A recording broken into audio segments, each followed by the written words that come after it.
flexing. Following the kid like why you keep asking the same question? Grizzly going crazy, nigga. Roller coaster motor at the stoplight, catch me at the finish line flexing. Following the kid like a spotlight, why you keep asking the same questions? Roller coaster motor at the stoplight, catch me at the finish line flexing. Following the kid like a spotlight, why you keep asking the same questions? I remember going to school, never had the latest shoes. You was raised to make it cool, I was raised to make a move. We was playing with different bags, so I kept getting shitted on. It was motivation, telling myself stay patient. Package touchdown, gotta relocate it. If that body got took down, guess it was donated. Plug ain't from round town, but we both native. Yeah, sliding with my body, I got a Joe waiting. Can't let these hoes spend the night, ain't got no home training. Heard your damn mixtape, gave it a low rating. Yeah, streets reply, I look right in a Mercedes. Creep at night, the city lights going brave. She popping it like that is meant for, can't be no road and extendo. Bitch, I put me in the friend zone till she see me in the end zone. Horse calling from other zip code, trapping hard, I need a flip phone. It's the new pack, the last one been gone. Coaster motor at the stoplight, catch me at the finish line flexing. Following the kid like a spotlight, why you keep asking the same questions? Roller coaster motor at the stoplight, catch me at the finish line flexing. Following the kid like a spotlight, why you keep asking the same questions? Stepping out cool, rock and roll my watch and shoes. They scream wave, ain't bring a pool. Mainstream thing to scream my moves. Jack hit me up like gotta leave round 2. Know what's going on, man, you need it, come through. I'm the neighborhood superintendent. Dogs in the den, got the kush in the kitchen. Look here, baby, I'm on real time. Needle in the haystack, but still shine. Wave guard, grill gold like a face guard. I did a bid and tell them wait for it. Grill gold like a face guard. I did a bid and tell them wait for it. Roller coaster motor at the stoplight, catch me at the finish line flexing. Following the kid like a spotlight, why you keep asking the same questions? Roller coaster motor at the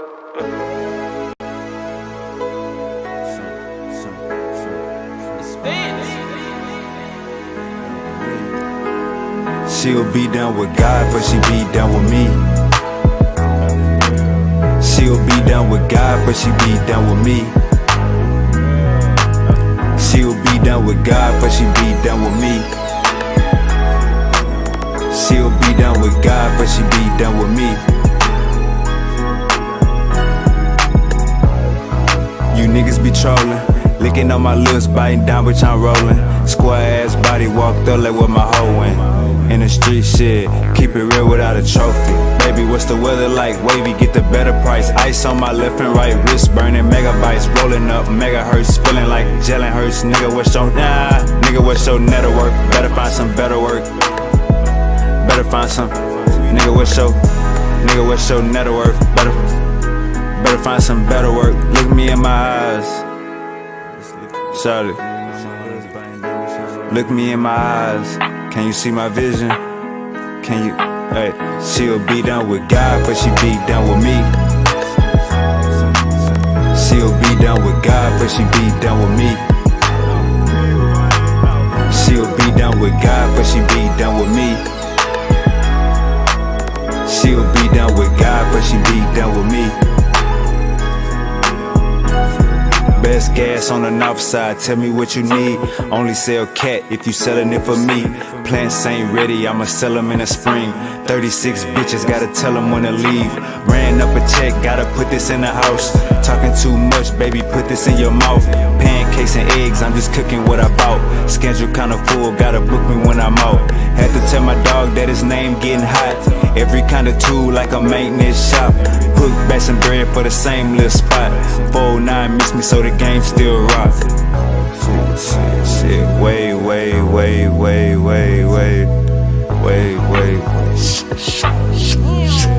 For me, she'll be down with God, but she be down with me. She'll be down with God, but she be down with me. She'll be down with God, but she be down with me. but she be done with me.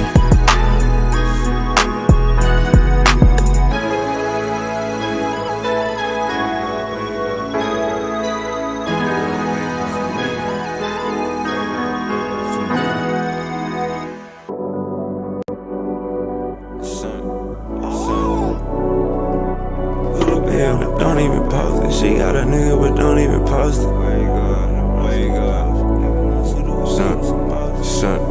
Son. She got a nigga, but don't even post it. I pull up with the runs and the potion. Niggas know Suda will keep him some motion. Put a play on a play on a play. Put a bay on a bay on a bay. Screaming free out my bodies upstate. Screaming free out my niggas downtown too. I be high as fuck making LeBron moves. She got a nigga, but don't even post it. I pull up with the runs and the potion. Niggas know Suda will keep him some motion. Put a play on a play on a play. Put a bay on a bay on a bay. Screaming free out my bodies upstate. Screaming free out my bodies downtown too. I be high as fuck making LeBron moves. She'll be bad like in no time. Hit her seat like it's go time. My bitches in the game like the old line. Hey, and when I come down, you get no shine. Scissors on the backseat like a little kid. Time been gone for a little minute. Ain't back and forth, I just post a pic with a bankroll, pounds in the mix. I can't parking like pimp. Hey, serving coffee shop him. Hey, got you walking around still. Hey, I'll let cash on him. Then put a bag on the cracker, but you put a bag on him. Hey, for black on black violence. Hey, let's go smash on them. I just paid my rent late on the block near Kimbe. Chopper got a little shake, hit the jerk like Benjay. Money calling me today, I'ma pick up every time. Bro just brought a whole bottle, gon' distribute every line. Shawty came with her ass like the city had dying. Wi-Fi around the trap, this shit like a airline. Shawty came with her ass like the city had dying. Wi-Fi around the trap, this shit like an airline. She got a nigga, but don't even post it. I pull up with the runs and the potion. Niggas know Suda will keep him some motion. Put a play on a play on a play. Put a bay on a bay on a bay. Screaming free out my bodies upstate. Screaming free out my niggas downtown too. I be high as fuck making LeBron moves. She got a nigga, but don't even post it. I pull up with the runs and the potion. Niggas know Suda will keep him some motion. Put a play on a play on a play.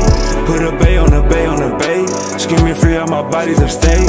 Screaming free out my bodies downtown too. I be high as fuck making LeBron moves. Gotta get up and get up and get up and get it. You working that job, or you stuck in the trenches? Cash to be made, so who out here tripping? My cellular phone got a damn chip in it. Where you gonna sign for 30 balls? Still in the trap with dirty clothes. You can be different, work my phones. You can be dead and work alone.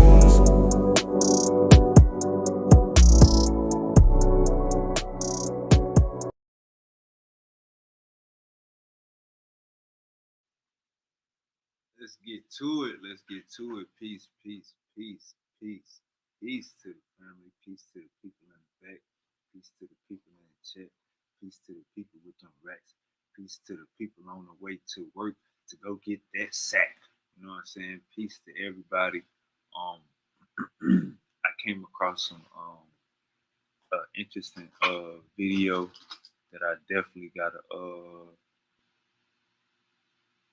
I came across a video that I definitely got to put some people on. You know what I'm saying? Malcolm X. You know what I'm saying? We definitely one of the ancestors. One of the people we felt like he stood on business. You know what I'm saying? He spread the Nation of Islam as a movement. 10 toes down, good soldier. He seen something that was some bullshit. He seen something that was Bismillah. He seen something that didn't go along with the Quran, and he called his elder out on it. And next thing you know, house getting bombed. Next thing you know, he getting shot in front of everybody at a public place. So we definitely gonna be talking about Malcolm X today. Get your drink, get your doobie, get everything you need, cause it's about to be a movie. We're gonna be reacting to this Nation of Islam captain tells all. This Nation of Islam captain telling all the secrets of this cult. You know what I'm saying? Just cause you change your goddamn name, you still a cult. We we gonna do a video on Dr. Khalid Muhammad, but right now, you know what I'm saying, we gonna bust down this Malcolm X and we gonna react to it. Peace to everybody in the building. Let me share my screen. Let me share my screen. Smoking on. Alright, let's work. There we go.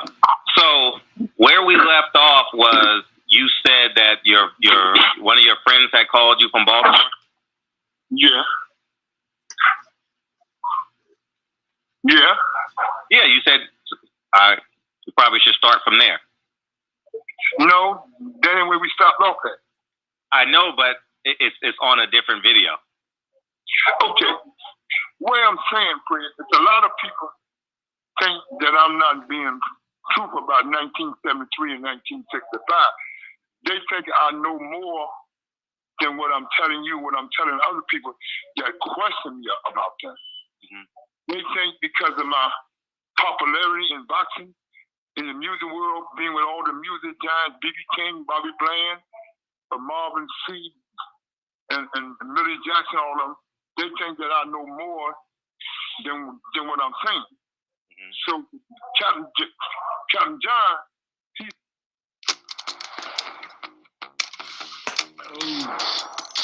Come on, goddamn YouTube. What we doing? Let's get it right.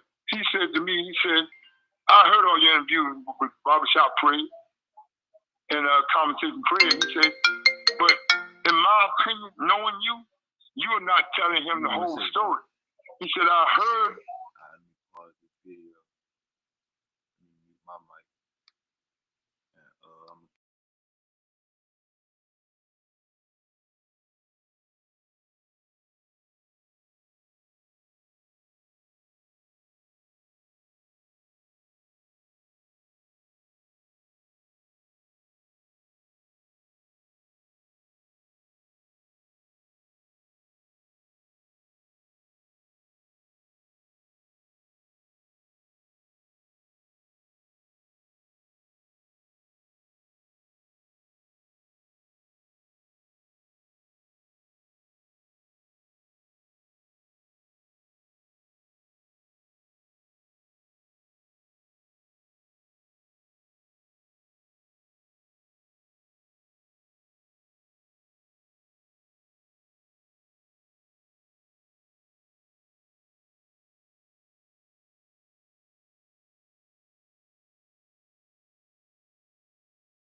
All right.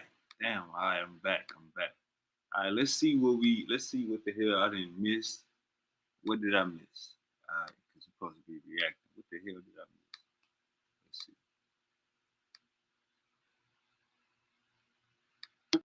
I heard all your interviews with Barbershop Pray. I'll least come out of 25. I came out of 12. So if you look at it, no matter what they think I know, I'll at least got to know more than me because he was there. He was there as a young junior FYI when it went down. So would you agree that Ali should know more than I know? I'm not going to say I would agree because you had a relationship with Mustafa. So I wouldn't agree that he would know more. I would agree that he may have visually seen more, but I would argue that he would know more because he was younger. He's younger than you. He's like, what, 13 years younger than you? 12. 12, yeah. Mm-hmm. Yeah. But what I will say, and he told you that Mustafa was the guy, right? Yeah. Did Ali tell you that? Yeah. And did you take it? You know Ali gave you his word, and did that Pastor John Ali tell you the same thing? No. He told me that he knew Malcolm X was going to die. He also said that I don't know why people praise him so much, and he somewhat admitted. I got to play the clip for you. He admitted that that he had some take in it, like or that he had the information or something like that. But let me tell you what that rat bastard didn't tell you. John Ali. This went on. This began when we really got the words. Some my mama never told you. Yusuf Shaw, the captain, Malcolm's captain, who betrayed Malcolm and tried to have him killed 3 or 4 times before it actually happened. Yusuf Shaw was. Hold up. Run that back. What did you just say? The captain, Malcolm's captain, who betrayed Malcolm and tried to have him killed 3 or 4 times before it actually happened. Yusuf Shaw was from Detroit, Michigan. Malcolm brought him in. Malcolm was in before John Ali and all of them. Malcolm was in. Here's what happened. Now I'm going to give it to you straight. I don't care who don't like it because I fear no one but Allah, subhanahu wa ta'ala. And I come out at number 12. What you don't know, that Yusuf Shaw asked a brother, and this brother's still alive. I'm going to try to get hold of the brother. I'm going to go uptown. You ain't too far from your cousin. I'm going to go uptown. He was one of the brothers that Yusuf Shaw, because he was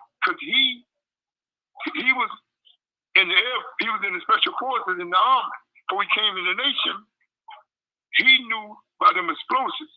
He asked this brother to wire Malcolm's car. And the brother went and told Malcolm. That's a 2-part in the movie. The brother went and told Malcolm. Malcolm's partner that he went to jail with, Jarvis, told him about these brothers. Jarvis got word from a cop that he knew that John Ali was a rat. Yusuf Shaw knew that John Ali was a rat. Because Yusuf Shaw's wife, Sister Sylvia, her brothers, this public knowledge for you to back me up. Her brothers was a lieutenant and sergeant in the police and the Philadelphia Police Department. Yusuf Shaw's wife come from Philadelphia. And Ali Muhammad was standing on that. And Aaron Snowwell, because he talks to them a lot. And the son will tell you, because I'm going to tell you why Yusuf Shaw hated Malcolm and Croston. Because Yusuf Shaw beat up his wife and Malcolm put him out. And Honorable Elijah Muhammad overruled Malcolm and brought him back in and said, brother, it's just a misunderstanding in life. So that showed you that the Honorable Elijah Muhammad was contradictory. He knew that John Ali was a rat, but he used John Ali to get information to what they was asking him about him. John Ali played both sides of the fence. He played Elijah's side and he played Derek Hoover's side and the Carl Protel. So when you understand it, the three main players was Yusuf Shaw, John Ali, and John Ali. Those were the main players. You said John Ali twice. Yeah. So you said Yusuf Shaw, John Ali, and who else? You said three. And Captain Yusuf Shaw. Those were the main players. They used Minister James, who was I'm pretty sure Ali told you about his minister, Minister James Shabazz. He was powerful. He should have been nothing no more than a lieutenant assistant captain. He became minister because he was in jail in Maryland to the penitentiary with Honorable Elijah Muhammad in the 40s. And when Yusuf Shaw was mad because Malcolm told the Honorable Elijah Muhammad, Betty told him that this was coming. Minister Jeremiah told him, this is my minister now. I want people to understand this, please. It is what it is. Mustafa did it. I said it. I know he did it. Ali bear witness, but I let Ali told you first, and I'm picking back, then I know that he did it. So now they got it from me. But here's the problem. It was a conspiracy. See, to what John Ali didn't tell you, they started a conspiracy. The two daughters, Lottie and Esther, and Raymond Sharif, who was the supreme captain, he had no power. He can get nothing done out Chicago. Junior came into the Manhattan Center, where they got the press conference at right now, and said, you let this red nigga talking about my father, I want his tongue on a platter.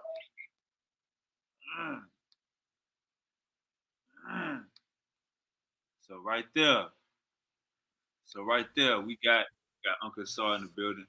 So right there, you got, it said, Elijah Muhammad's son went into the Mars and said, you let this red nigga Malcolm X talk about my father. I'm on the platter. Uncle Lasar. Imhotep, man, goodness. Every time I look at the death of Malcolm and the death of Martin Luther King, it disgusts me.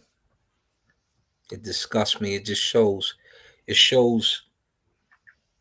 black betrayal at its highest moment when you are in a position of power and forces like the CIA, money, jealousy get in your way, and you do stupid things which destroy the culture. This one is bad. Martin Luther King's was horrendous. It's just it's disgusting. Anybody involved, you should be ashamed of yourself if you assisted in either one of these situations. You should be disgusted, because even with Malcolm saying, I spoke to his daughter. Well, never mind, we ain't want to get into that. We'll have Saber Reggie come on and discuss some of the stuff that he do with the because he still talks to the daughters and stuff like that.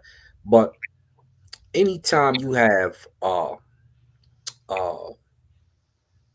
hearsay floating around, or even if it's a statement, and something that you did in particular, you did, that's not a cause for guns and violence, especially on the level that these are. This should have been a sit down, beef squashed, move in your direction, we moving in ours. And on his 100th birthday, as we celebrated last week or so, we look in, we reflect, and all you could do is put your head down at black decadence. Absolutely crazy. I, uh, just to convolute it, because Martin Luther King's was just as bad. So you have Hebrew Israelites involved with the death of his mother, walked into the locality just like they did Malcolm, shot her at the piano, at the piano, and then went and did a news article. So they know the shooter, they looking at him, they never got arrested, none of the above. Walked in there and killed Miss King. His brother, who they say swam like a fish, is around his Hebrew Israelite homies and ends up drowned in his house at his own swimming pool. But they don't find water in his lungs like that. But they do find strangulation marks around his neck. Black decadence at its finest right here. Don't be a part of it. Don't. Terrible. Terrible. I was just about to say, like, with the Martin Luther King thing, they knocked off like 3 of his family members. You know what I'm saying? Crazy, Absolutely disgusting. crazy. Malcolm, you walking. You really should get Professor Smalls on here and Saber Reggie because they're close to the situation. You know, Professor Smalls used to be with Malcolm. Um, it's just it's disgusting. And so, like Sinetta was with Khalid Muhammad. So we could salute Sinetta because he wasn't gonna let nothing happen to Khalid. And he was on the money. When we look at these other cats that's around still, and we got to really question what was going through your mind, what that it was so serious you felt you needed to off the brother. Did you not see what was happening in America and the transformation that was coming from both parties? It's coming from both parties. Jealousy will make you do that. Disrespect will make you do that. Nonsense will make you do that. Disgusting. They say Malcolm X grew the Nation of Islam. Before he joined the Nation of Islam, they had about 10 churches in the United States, 10 mosques in the United States. They said, man, he grew that shit to 100. He turned that shit global. And this the Quick. motherfucking thanks he get. Yeah. Quick. It grew. And I'm looking at Farrakhan sideways. I'm looking at any nigga that joined the Nation of Islam after Malcolm X died sideways. I'm looking at all you niggas sideways. Khalid Muhammad died. How did he die? They say he got poisoned. So Khalid Muhammad got killed by their ass too. You know what I'm saying? So it's more so like man, like how many times do we got to see that they hurting each other to realize that that ain't the way to go? never. Never. And it goes from them two to just looking at black leadership when you go to Africa and see some of the heinous acts over there. Uh, it's crazy. It's just absolutely crazy. The betrayal coming from inside always. At least let it come from the outside one time. So we got somebody we could point and aim and because them two talking crazy about each other, Malcolm, like, you molested these kids, possibly. That's your wife and all that, blah, blah, blah, blah. And then Elijah and them, like, you shouldn't have spoke on uh Kennedy, plus you did this, but but you firebombing his house with his kids in it. You know what I'm saying? You're just real out of pocket. Right. No respect, no respect for another human life. If anything, Malcolm X should have got a DP or just like what happened, kicked out of the Islam. But you still wanna kill him. Here go Uncle Reggie right here. We got Uncle Reggie in the building. Like, Say you kick him out of the Nation of Islam. But why he got to get killed? Yeah. Uncle Reggie, please. Here. I'm here. I'm trying to get my camera working for some reason. Can you hear me? Yes, sir. Yes, sir. Okay. So, what was the question that you asked We about? just were talking about the heinous, disgusting acts of black people when they do stuff like murder a Martin Luther King or murder a Malcolm X, the jealousy and the different things involved, and how how slow can you be to kill off a great movement over words spoken or just ideas shared?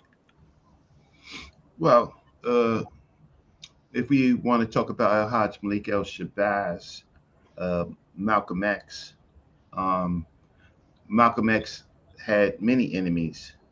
What I would say is, and this is pretty much admitted, that the Nation of Islam uh, created a climate of hate, but they did so because Al Hajj Malik El Shabazz went to the press. He was 39 years old at this time, roughly about 38 years old.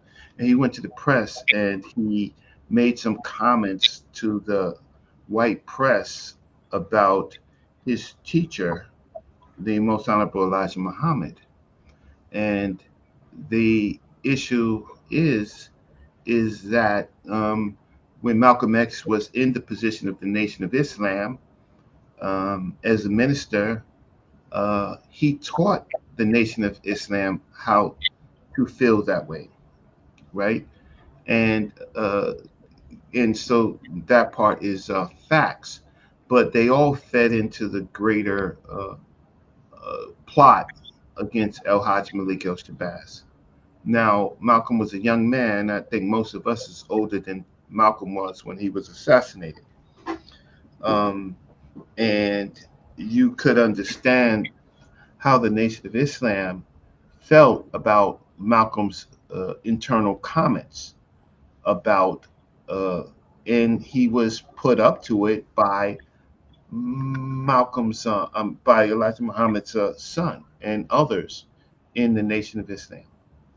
And so that is one thing, but then there's the failure of black people to protect Malcolm X from all enemies. But the reality is that Malcolm X is now bigger than he was. Most people didn't think about Malcolm X or knew Malcolm X. Malcolm X was largely a New York uh, kind of character, right? You would only know about New York, Malcolm X, through the press and about if you went to any of the rallies. So um, the the issue is we can learn from that to today. Today it's about YouTube competition and YouTube views and um, uh, uh, fake concepts of loyalty when you have to be loyal to someone and they don't have to be loyal to you. Um, and so we can. I'm not going to because I have lived a life where, um, I was trained. I was certainly trained by Professor James Small um, in that part of the legacy, and we we were always on the side of El Hajj Malik El Shabazz based on the modern day attitudes against Malcolm that people carried who weren't even alive during that time period. And I wasn't even alive. I'm 60 years old.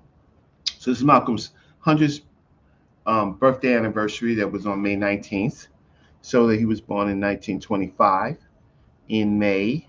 Um, and I got a chance to peek into that legacy. I knew Sister Betty Shabazz, walked her to a car many times under the direction of Professor Small. Um, I knew Sister Ella Collins, um, um, on when we celebrated May 19th, Malcolm's birthday, on the pilgrimage. And I've grown over time to kind of meet Malcolm's daughters, all of them, in public and private events. But I will say this: when one of Malcolm's daughters um, was caught in a conspiracy with an agent, um, supposedly plotting the death of the Honorable Minister Louis Farrakhan, and we went to the Apollo Theater, in which I was there. I was a soldier, and Mr. Louis Farrakhan and Betty, they got together to defend her daughter against the United States government, what they was doing. And Sister Betty got a chance to reminisce with Minister Louis Farrakhan and his wife and his family. And then they understood right then and there it was bigger than all of them. I was right there. And so from that point on, um, except for a few big mouths that still want to castigate El Hajj Malik El Shabazz, and the we put away our problems with each other. And I have been around. I went to the Armory when Mr. Louis Farrakhan was beginning to call for the Million Man March. I went to the course to the Million. I went to Madison Square Garden. I got triply searched with Professor Small and Dr. Jeffries. We had to walk through that line. Everybody knows the Nation of Islam's line. You can't listen. A pin, if it was a pin on your body, they would find it, right? All hands, right? And so, um, if you want to feed into points about people who weren't there, weren't connected, you could do that. Uh, but you're wrong, right? It is documented who was part of the Nation of Islam. I'm not the Nation of Islam, but the United States government's assassination attempt, and the Nation of Islam fell into that.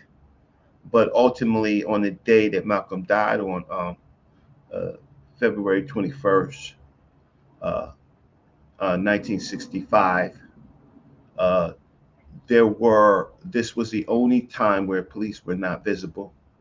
The police were actually in a room in the Audubon, and they only appeared when Malcolm was assassinated. That's when they appeared. But they were in a room. We know that there were agents in Malcolm X's camp, and we do know that uh, that uh, there were three people that was assassins, and two of them were basically not involved at all. But the United States government made them the scapegoats. We know one of the assassins who lived a long life in New Jersey untouched, um, and and we saw that assassin outside in a film in the after the assassination of Malcolm X, trying to aid one of the other assassins, but he was not questioned. He was not. So um, the problem is with our people is that we are shallow in the big picture. So I'll stop. I think I've said a lot um, on this, and I think there are people on both sides who knew had uh, difficult emotions. My teacher, Dr. John Henry Clark, um, would never, uh, how can I say, forgive until the day that he died. But Dr. Ben, who you could see coming out of Malcolm X's funeral, Dr. Yosef Ben Jochanan coming out as a Hebrew, he was dressed in Hebrew robe. He loved Malcolm X, but he parted with Dr. John Henry Clark and spoke at the Million Man March. So that people with big understanding and not shallow understanding could make over time could see what really happened. And so now many of you don't know that uh, I spoke at the Audubon Ballroom during one of the celebrations for Malcolm X. They have it on his death day, roughly. We celebrate on his birthday, but I uh, spoke and I talked about um, the the legal case for Malcolm X family, renewing the case on the basis of murder, on the basis of that the involvement of New York City police, and that was ideas of my Black City plan, and that I talked about the legal case of that, and I have it recorded. And if one day when I'm more prepared, I can show you that. Um, and this is a year before the case was announced. But when I announced that we had a legal case of the family of reparations, such as the Rosewood, uh, the survivors of Rosewood, I gave a legal I a legal basis of it. So now we have a case that's in court. The case is much more expanded than I thought it was. It's in the federal jurisdiction. I thought the case would be best in New York City because of the involvement of New York City police officers, but they expanded it to the federal court, which I think that New York City has more stringent laws and it would be better there. But they have good representation and they're moving forward.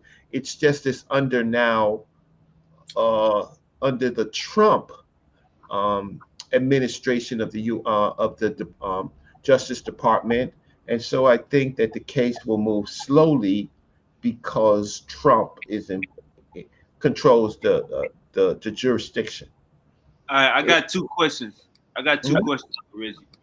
Is it true? Is it true that Malcolm X and his, I guess his wife was conspiring to kill a reverend, a pastor, and then when he died, his wife said, uh, the same way they sent them, the same way something like that, the same way we did them, the same way they sent them. You have to source that. Do you have a source for Malcolm, or do you have a source? Because Sister Betty, who I knew, she didn't talk like that. Sister Ella Collins, she you would have to talk to Professor Small. That would be a better interview because he was personal with Sister Ella Collins. But Sister Betty, she was in shambles. She had these six daughters to raise. She was lost her husband, and then these people like David Dinkins and other politicians went to her aid to take care of her and her daughters. I don't, my, so Sister Betty, she she was very strong, but Sister Betty, in my mind, would never talk about um, killing anyone, and why would they? So you have to source that up. I don't really do rumors. You have to I, source that up and show that to I me. got you. My second question is it true that Elijah Muhammad Jr. went into Mars 25 and said, "Y'all let this light skinned nigga talking about my daddy. I want him on a platter." Uh, there was heartfelt um, emotions during um, the simple fact that when you're talking about the light skin, who are you talking about? You're talking about Malcolm? Yeah, he said, y'all let this light skinned nigga talk about my daddy. I want him on a platter. Okay, that's talk. That's talk. But that's his father, and that's their nation. And if he said that, that was emotional. Um, I think that anybody might say something to protect their father in an emotional state. Um, so I see this as Minister Louis Farrakhan said things, and then when I read the final call, I mean Muhammad speaks. It was Muhammad speaks until it became the final call. You could see a picture of Malcolm's head rolling down the street. Well, you gotta understand that these are sentiments, and you gotta also understand that they are Islamic. Those are motives that that you use in Islam. Doesn't necessarily mean directly, but we do know that there were three assassins that were sent to kill Malcolm X, and we do know his house was bombed, right? But his house was bombed because basically Malcolm was living in a house that they gave him, and they told him to leave. And the Nation of Islam first took Malcolm to court, in housing court in Queens, and Malcolm wasn't leaving. And whether it was directly members of the Nation of Islam or it was blamed on this Nation of Islam, his house was bombed. But at some point, the problem is their position was, whose house was it is. You can't talk about us and then live in the house that we gave you.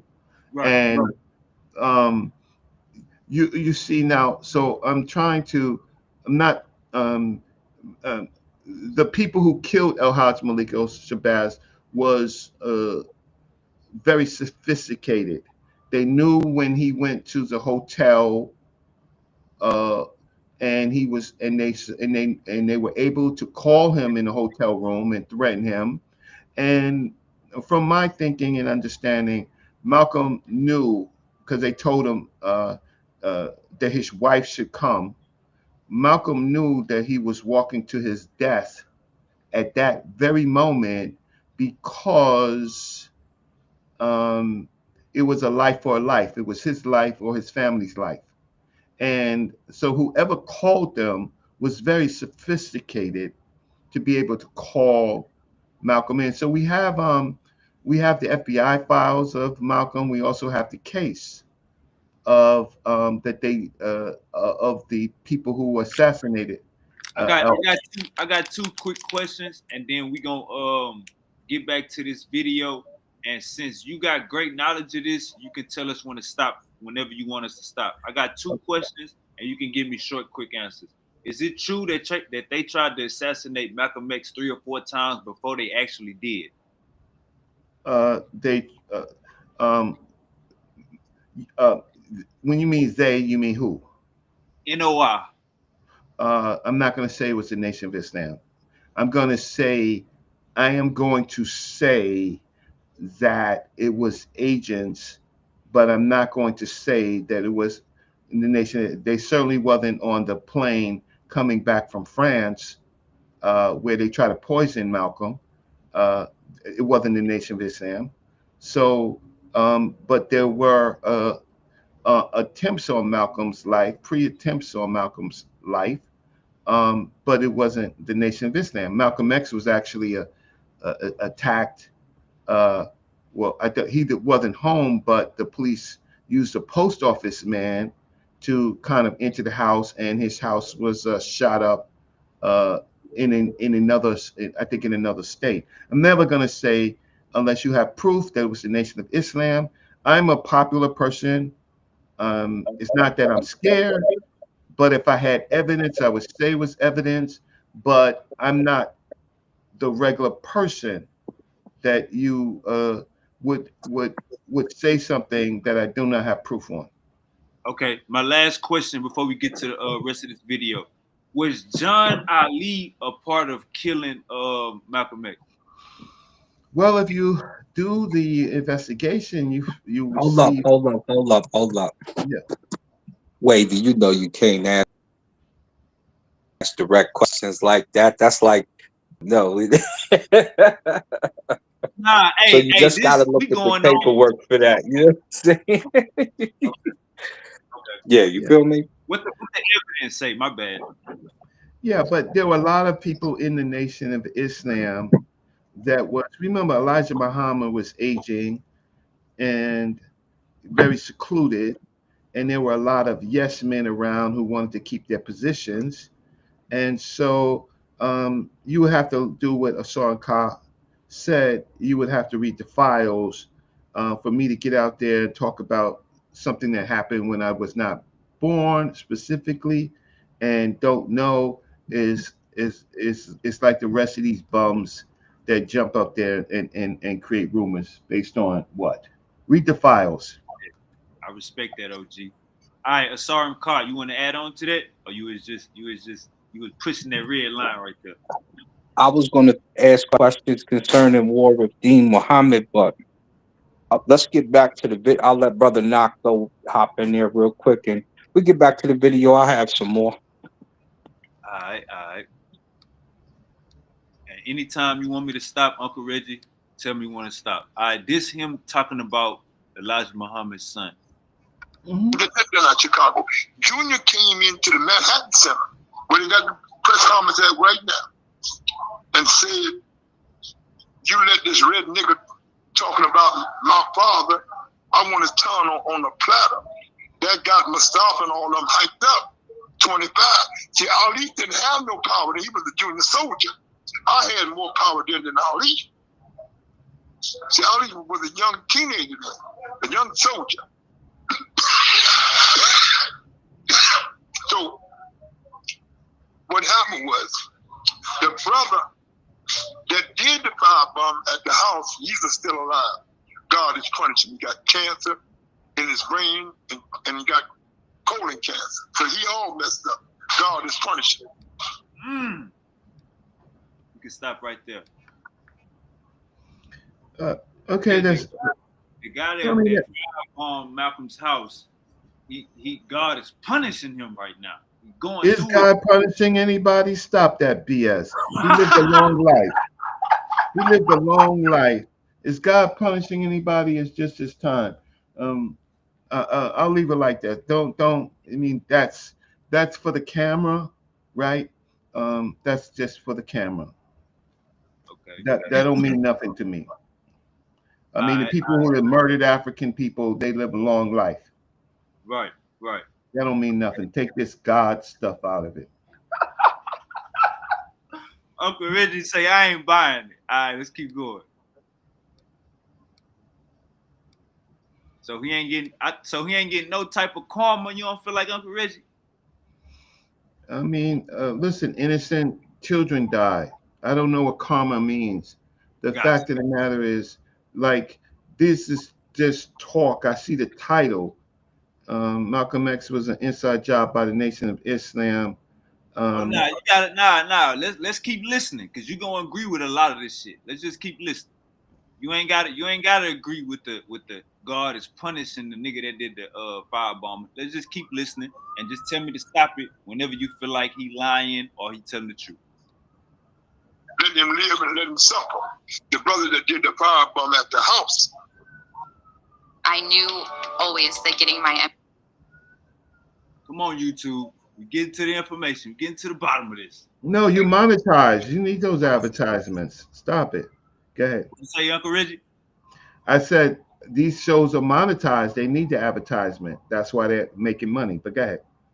Okay. Oh, you saying they clout chasing Uncle Reggie? They're making money. YouTubers that are monetized, they want you to click the ads. That's how they get paid for this Right. type of stuff. But go ahead. All right. Ahmed Salam, that's his new name. I don't remember his slave name. Ahmed Salam. He was one of the brothers, aka Akhtar Salam. He was one of the brothers that did the firebomb. Now, when Minister James, you know, when Minister James came on, watch the tape. Minister James came on. Said, if you watch the tape, when Minister James said that when Malcolm was speaking about Kennedy, he was speaking for himself. That showed you that Elijah really called the shots, bro. If you look at the dynamics, John Ali was in Chicago. John Ali was supposed to be at the press conference. He in New York the day that it went down. He in New York. So he orchestrated it. They used Farrakhan and they sent Farrakhan to Newark.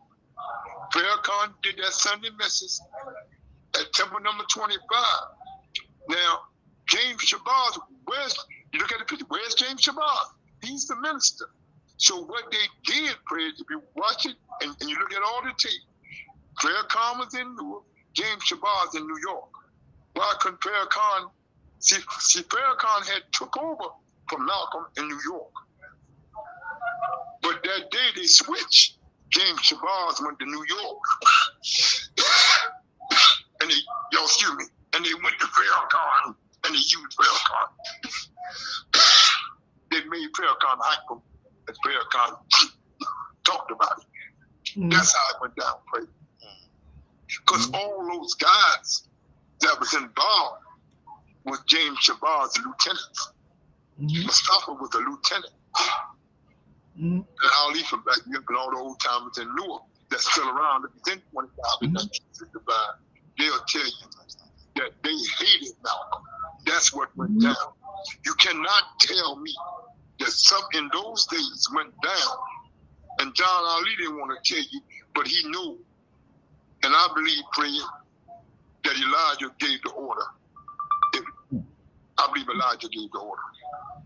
He said he didn't give the order, but what he did, he created an atmosphere because he knew that James Shabazz had the brothers that would do it. Whatever orders came out of Chicago, they would do it. But see, the difference with my mosque, nobody controlled Minister Jeremiah, even Elijah. Elijah was scared of Jeremiah Shabazz because we had real gangsters in number 12. So they couldn't use number 12 because Malcolm never did that to us. Malcolm opened the doors in Philadelphia. Why would we want to take him out? Mm-hmm. Why would the brothers before me want to take him out? Malcolm was good to them brothers when he had nothing in Philadelphia before he became popular. When John Ali told you in a 10-hour interview from sun up to sundown that why is we taking care of Malcolm today? Why Malcolm is more popular than Elijah? Because Malcolm built the nation. When Betty told you this before she passed, may Allah grant her paradise.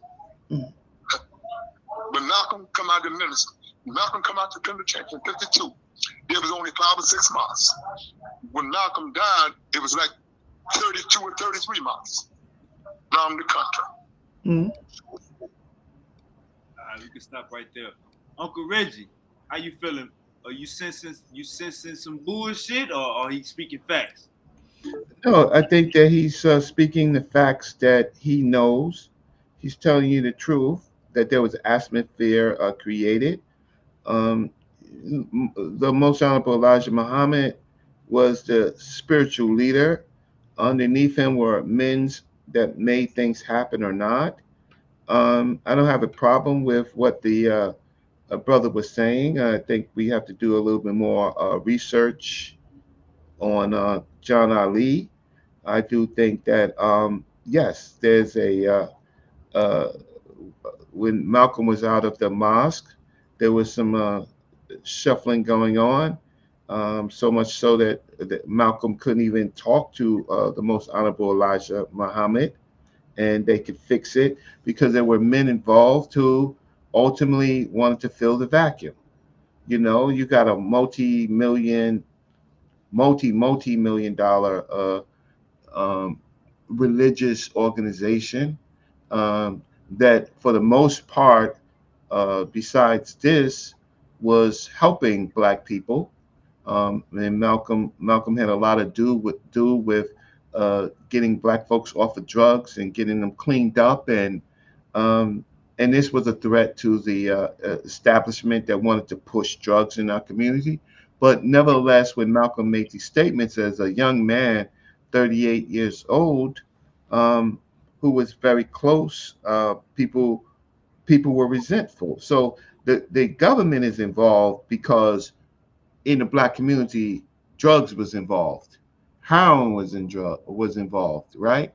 And so you could see Malcolm's life with Bumpy Johnson.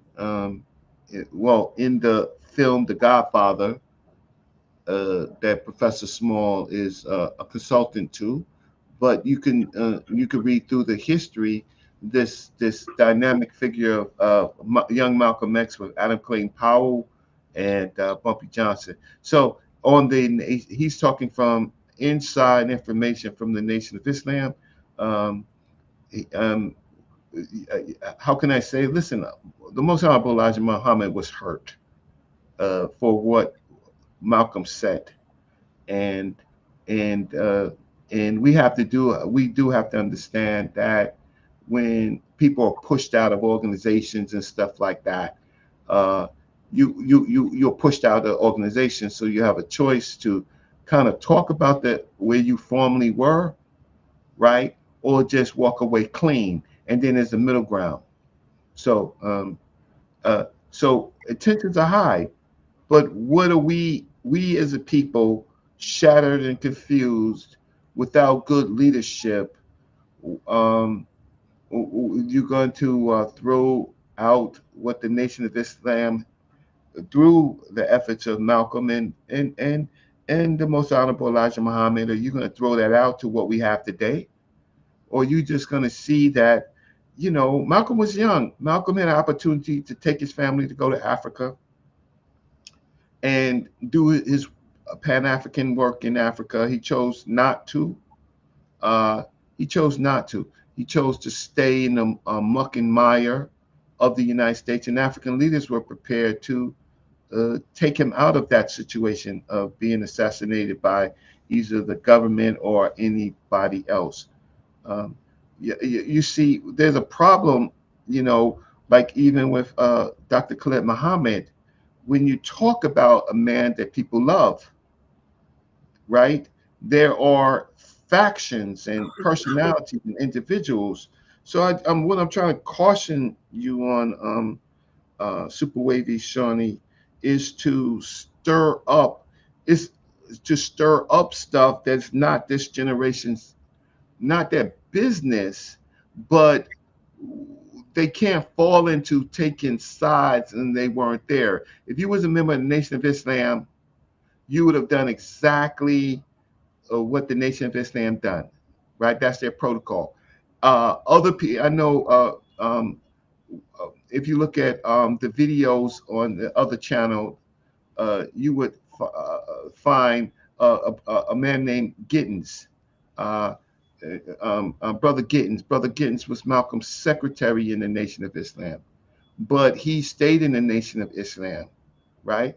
Um, when Malcolm left. And then if you look at Dr. Khalid Muhammad, Dr. Khalid Muhammad was basically given a suspension and was hurt and said some things, and not the Nation of Islam, but a member that someone that was affiliated with the Nation of Islam, one of those on the fringes.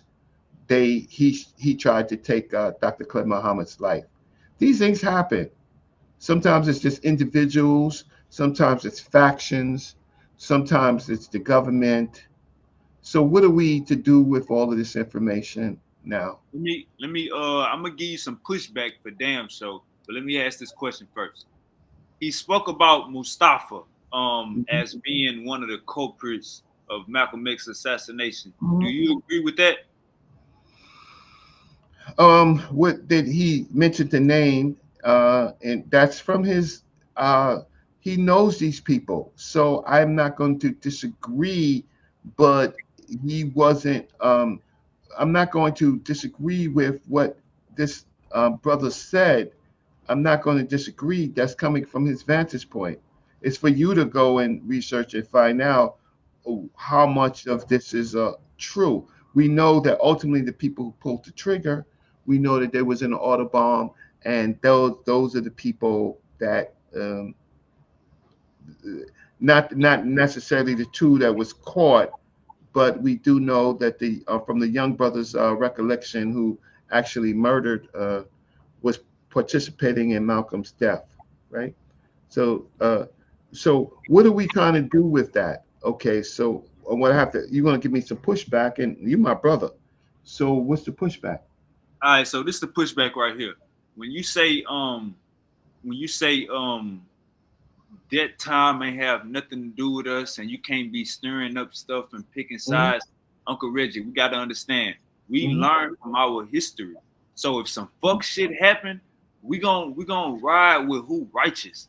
Dr. Khalid Muhammad was mm-hmm, righteous. When Dr. Khalid Muhammad got his suspension, what he do? He came to H Town, and and when he ran into Cornell X didn't give a fuck about being under Elijah Muhammad.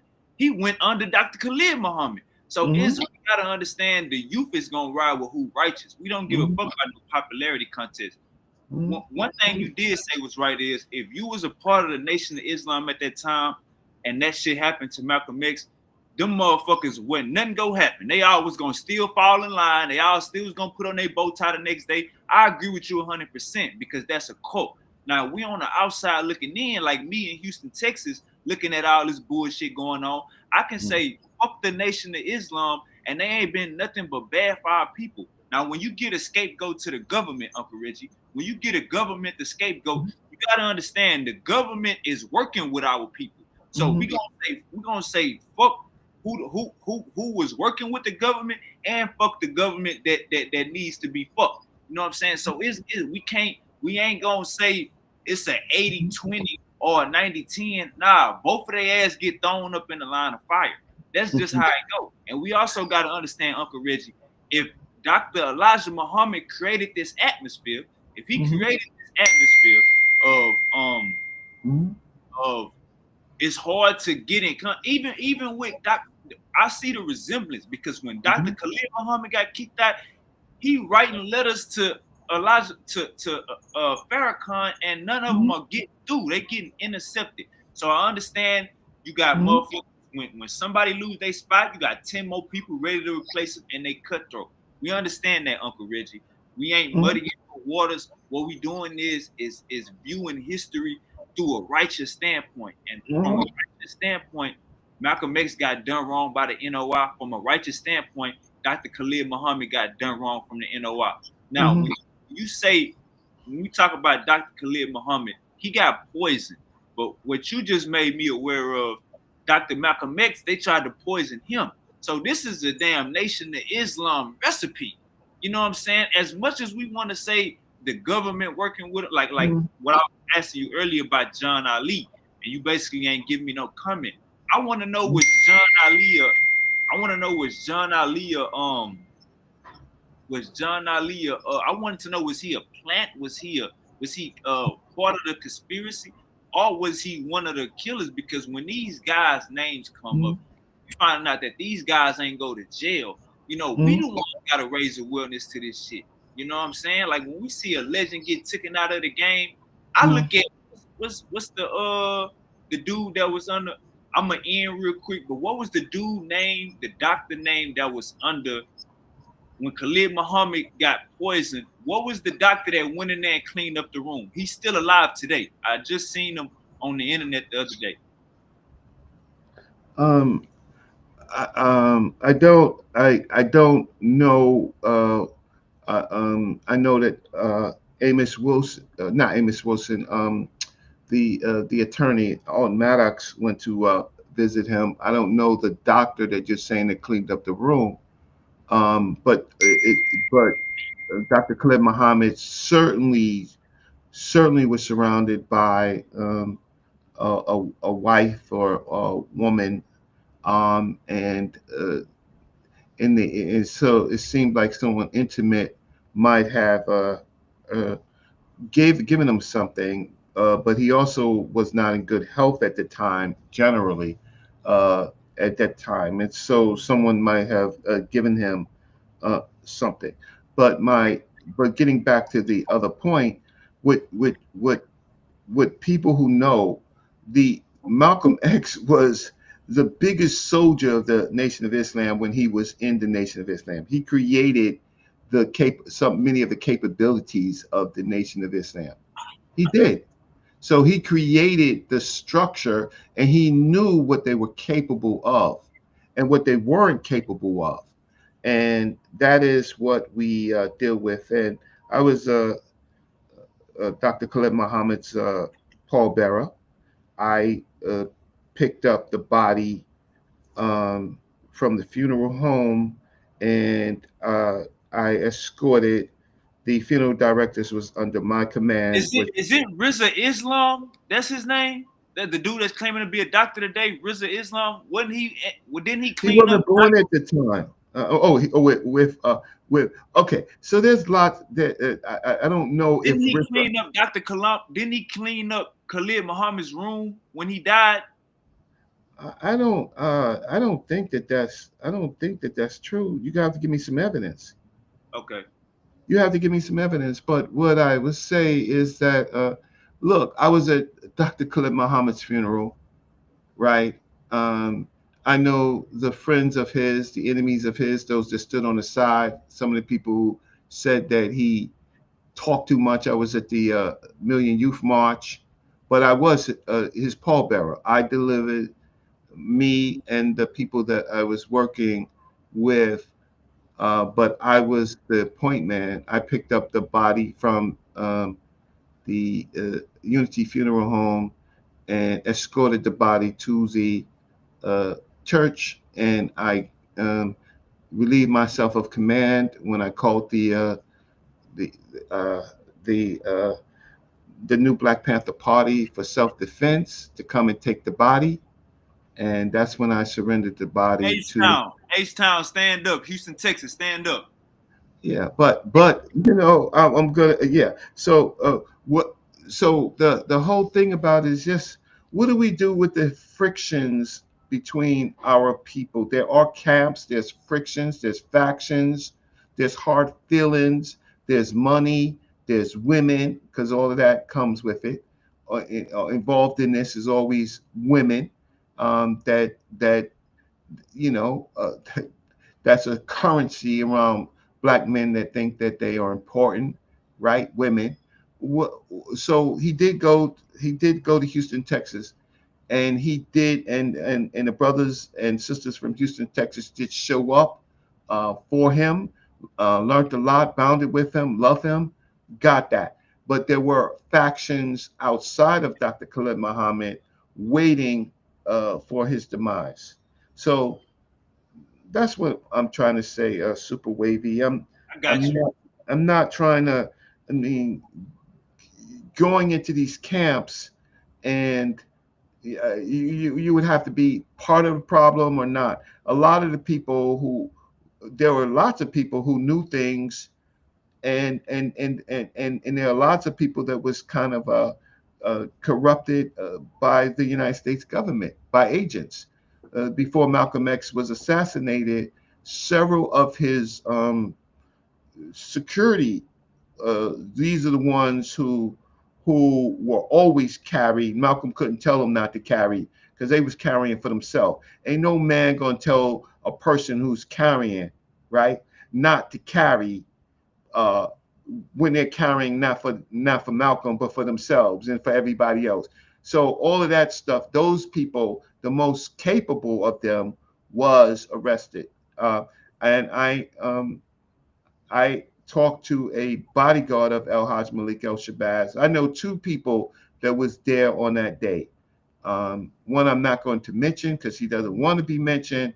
And there was another brother who comes on May 19th all the time, Brother Willie Stark, right? He comes to May 19th. So those people know exactly what had happened. And the fact of the matter is, the reason why one of them was shot is because there were people that wasn't listening to Malcolm X about not being armed.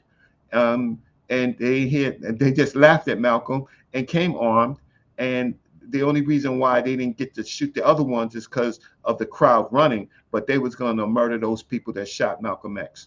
And then after Malcolm X died, lots of people that you don't know about died, right? Ooh, They died.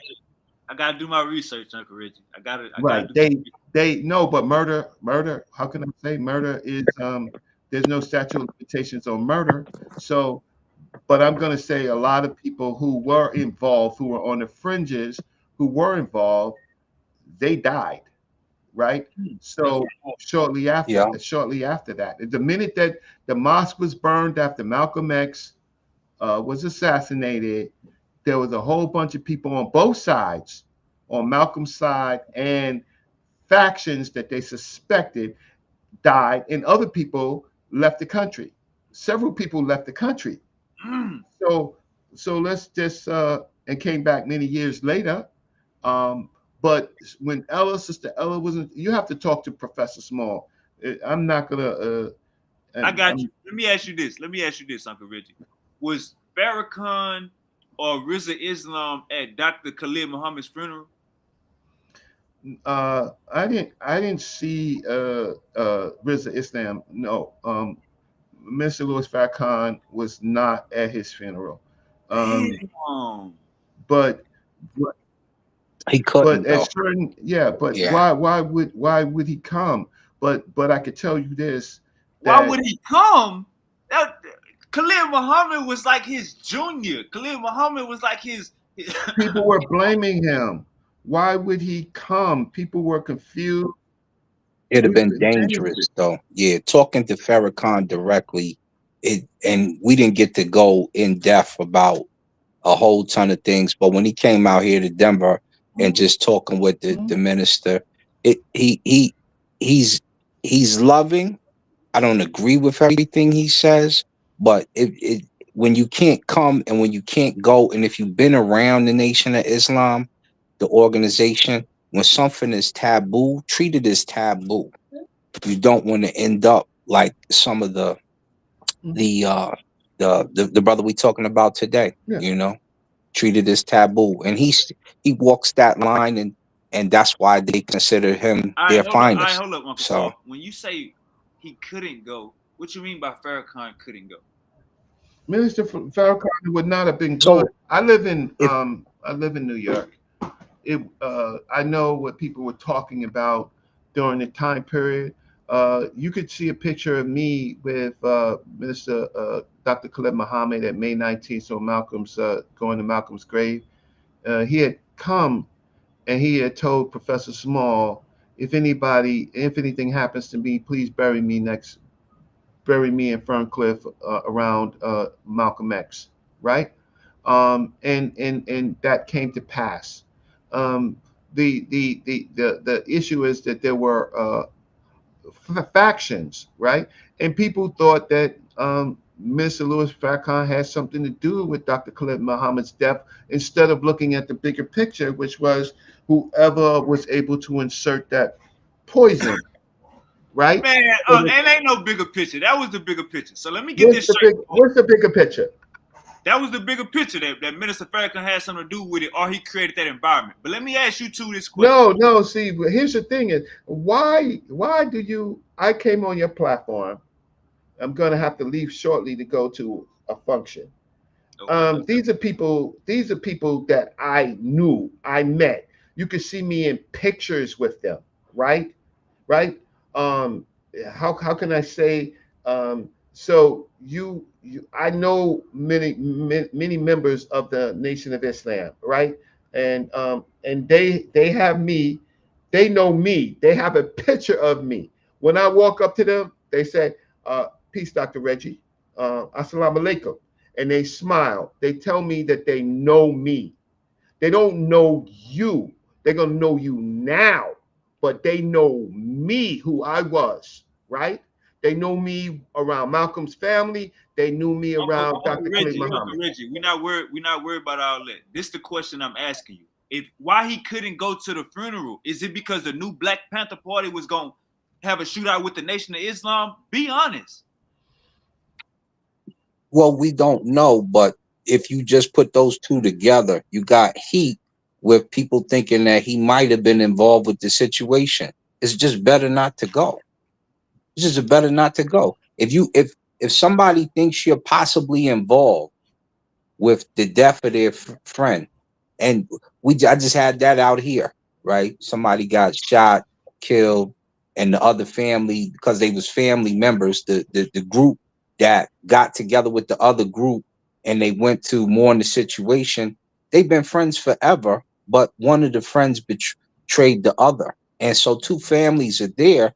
And one of the family members, my partner Shabazz, he was like, if you close to the other situation, I don't I think I might hurt you, please leave now, because people are in their feelings. So you don't want to have a volatile situation. It's just better to stay away from that situation. Yeah, I So don't. Yeah, he didn't go. so you're absolutely correct, and I was there, and I know also that uh, that Minister Lewis, sorry, that Dr. Khalid Muhammad's body in Unity Funeral Home was searched.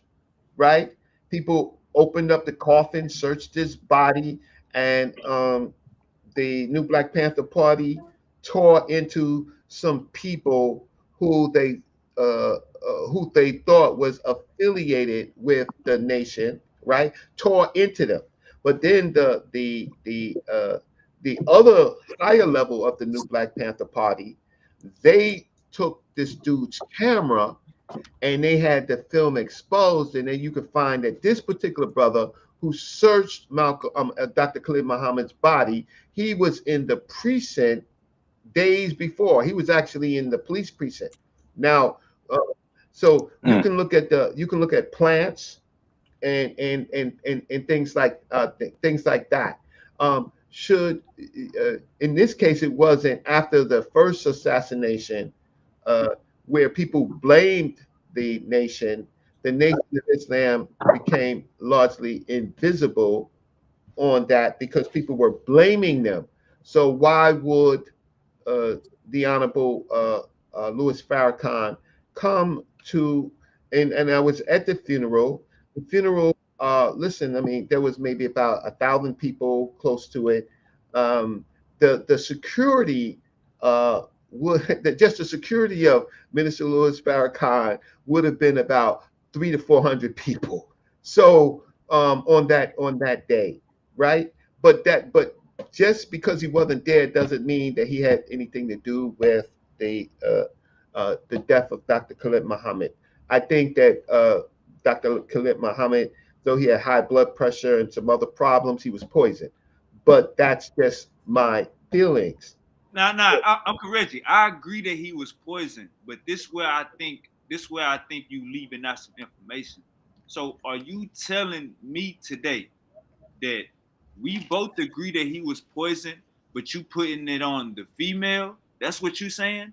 She didn't call the police in time. She called the Nation of Islam. They came and cleaned up the scene. How they gonna do that? Where's your evidence for that? Okay, we're gonna do a whole. I'm gonna do a whole show. We're gonna do a whole show on Dr. Khalil Muhammad, and I'm gonna bring out my evidence because it's in newspapers and it's in all of that.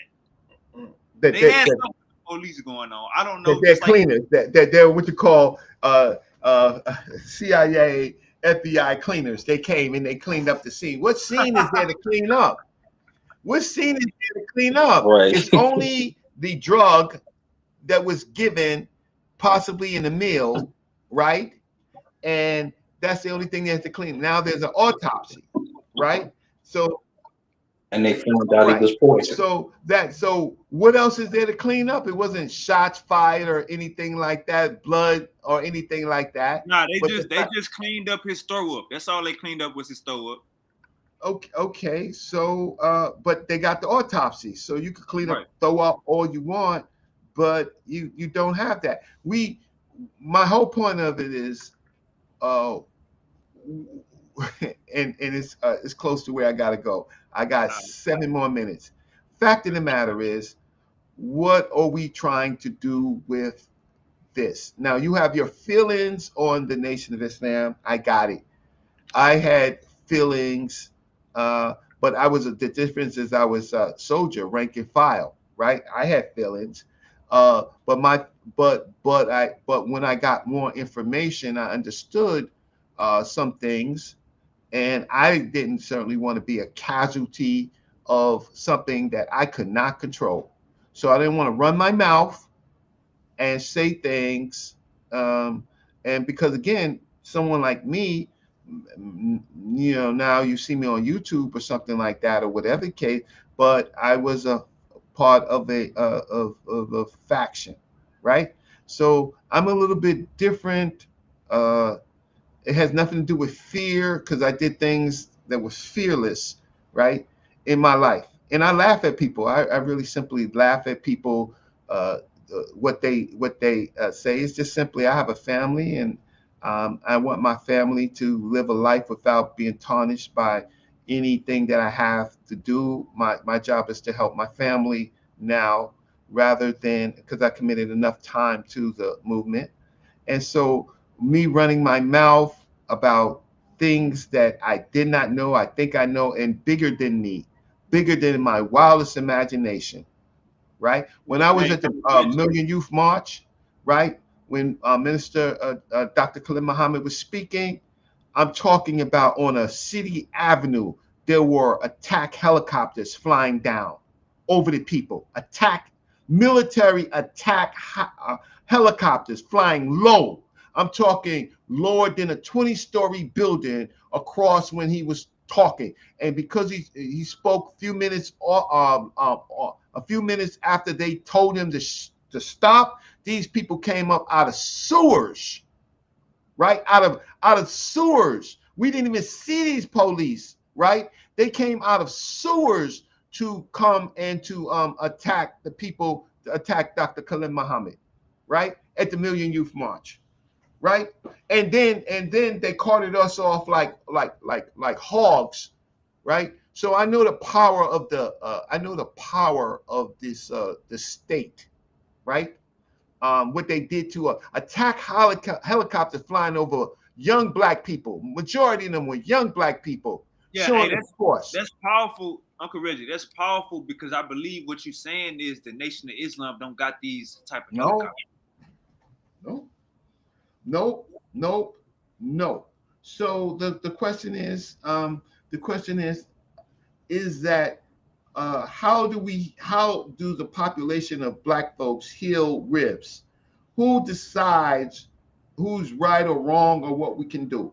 That is what we don't have power over ourselves in our own emotions. We cloud around charismatic Negroes lots of times that don't give a f about the regular people, but they involve the regular people in their BS, right? They become narcissistic, right? Ego-driven maniacs with no control because nobody could tell some of these people who do push-ups and have little pseudo militaries and who get benefits from being around these people. And so I listen. I've had the privilege of knowing Dr. Khalid Muhammad, sitting at his feet while he talked, going to many of the places that he spoke. Um, he was a gentle warrior, but he was certainly a warrior. The day that you walk with him, right, is a day that your life can change, especially during the time when the Nation of Islam was putting pressure on him for some of the statements that he was making. Again, for some of the statements that he was making um, about about being pushed out. The Nation of Islam uh, were making some statements to the how can I say the rank and file, but you have to be wise not to get involved in that and see the bigger picture. But if you wanted to, my whole thing is if you're a frog, leap. But the fact of the matter is, many of the people who run their goddamn mouths, they weren't around in any of those circumstances. They just running their goddamn mouths, right? So Hey, hey, Uncle Reggie, check me out, Uncle Reggie, and you can, and this is why we stand on the shoulders of our ancestors. You feel me? You in New York, you were in the Mecca, you were, you know what I'm saying? It can get dangerous. That's why we got Super Wavy here. Super Wavy is in Houston, Texas. The Nation of Islam is out here. but we calling the bullshit out. We got our own shit going on, and we gonna stand the shit that you want to say deep down.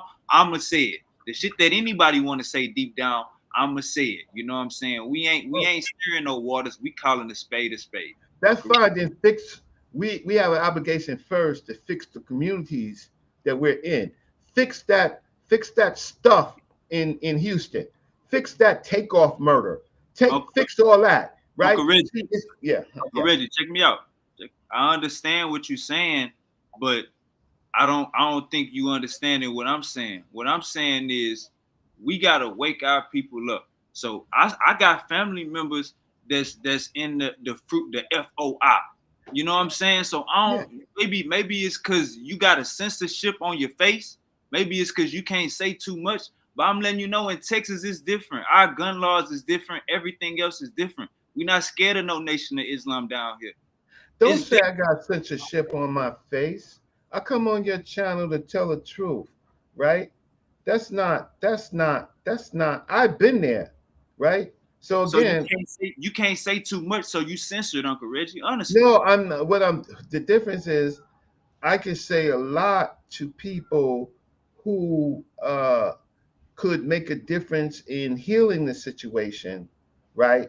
Than throwing a gasoline over a fire with people who have feelings. So, and what I know about certain things, some of it is superficial and some of it is direct, because in some things I was there. But for the people, I'm not trying to create emotions in Black folks, that are unnecessary for situations. What I'm saying is we have to. Uncle Reggie, it's not about that. We just raising awareness, OG, we just Yeah, raising but awareness. that's why I'm on your channel to say um, uh, the most facts that I have, because I actually know the people with the hardest feelings. I know the people who was there during the assassination of Malcolm X, and I know the people that was there around Dr. Khaled Muhammad, and people like Malik Zulu Shabazz. He wrote a book, and people should people should read his book. He shows his feelings there, right? But at the end of the day, those people, they were actually around.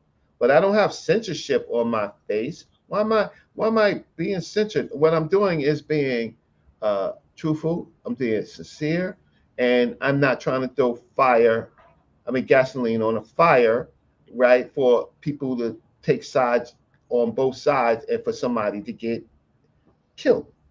So are you basically? I'm not trying to misconstrue your words, Uncle Reggie, but it sounds like you saying that Malcolm X threw gas on the fire and Khalid Muhammad threw gas on the fire by keeping it real. I'm not understanding that. Um, So let me kind of break down decorum a little bit. When you become affiliated with, like, for instance, I'm a former Salafi, right? There's some things I could say, see, and you copy from ancient Egypt. Look, here I got the verses because I went and I did this and such. And there's certain decorum when you join groups that you respect and you honor. And if you don't, in some instances, you could be murdered or an attempted murder, or it's a problem. And you don't want to create that enmity. Plus, you give your word, and your word is your life is your bond. But when you're just talking about basic decorum and where we come from in the situation, go ahead, Shorty. In the basic situation we come from, you have to, I'm talking, baby. You have to understand it may not be taboo for you, but it's taboo for some of us because we know the people involved. So where somebody can speak, like sometimes people speak on my man D Rock and Biggie Smalls, and you'll say anything. Oh, they gay, they this, that, the other. But I know D Rock, right? So that for me, I'm like, what's he talking to? Then I'm like, he just they don't know. They're not there. You don't have to go see these people. You understand? So in this situation where Saber Reddy's so close to the situation, like when I was saying, don't ask him to say who did it. You know what I'm saying? Because that has two implications. One, it has the snitching implication. Two, that's very close to the situation. Let what the guy said say because he was comfortable with saying it, and then go do the research on that. But some of the other facts around it, we can speak upon. It's just like any case right now. Poe just got killed. I sent Alpo some money before I knew he killed Rich Porter and some. You understand what I'm saying?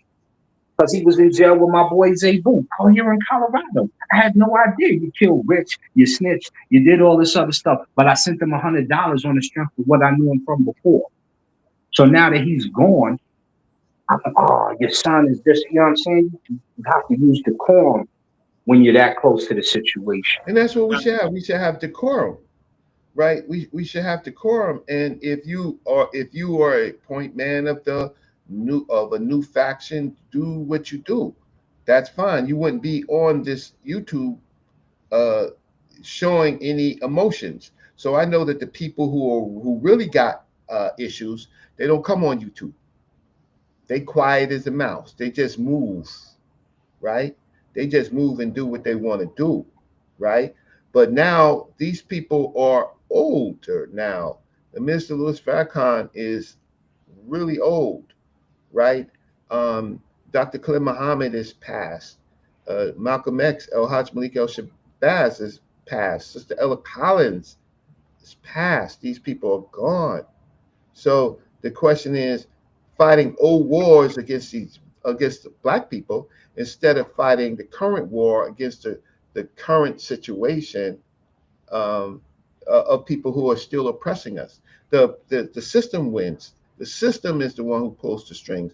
The system is who creates confidential informants. We will find out more about El Hajj Malik El Shabazz during this federal case. And if you've read the case, I put it up one time. But if you read the case, then you will find out that they're not suing the Nation of Islam.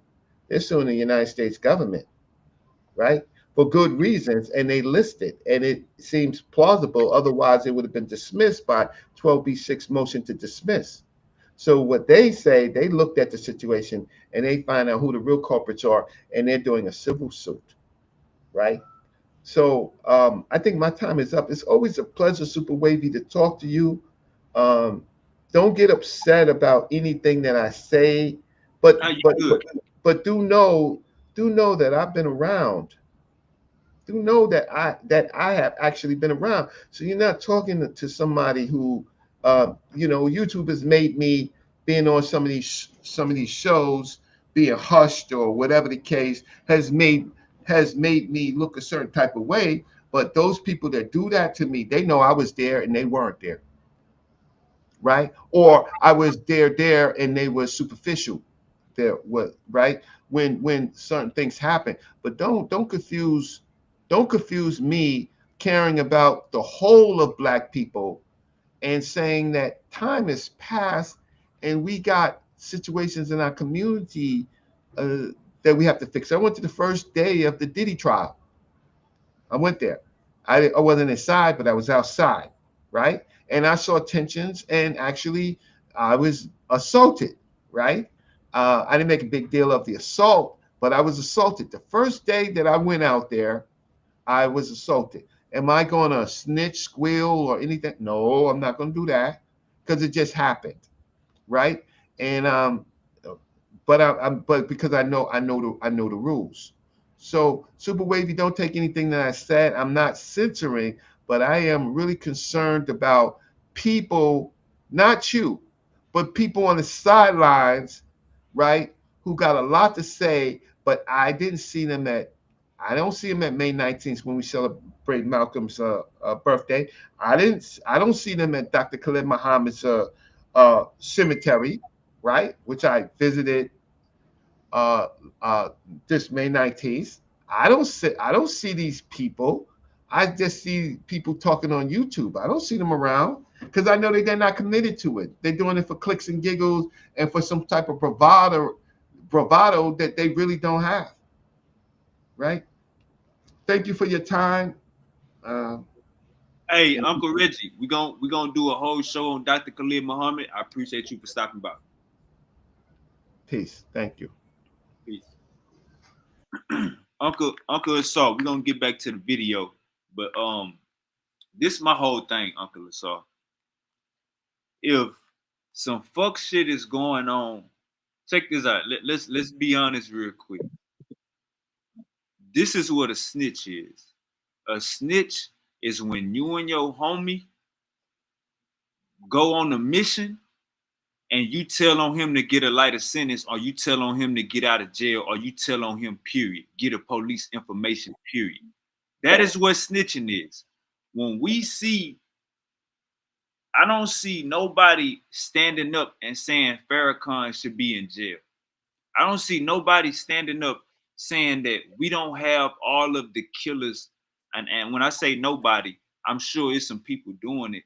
But this type of behavior where we push it under the rug, this type of behavior where we say, nah, we can't really speak on it.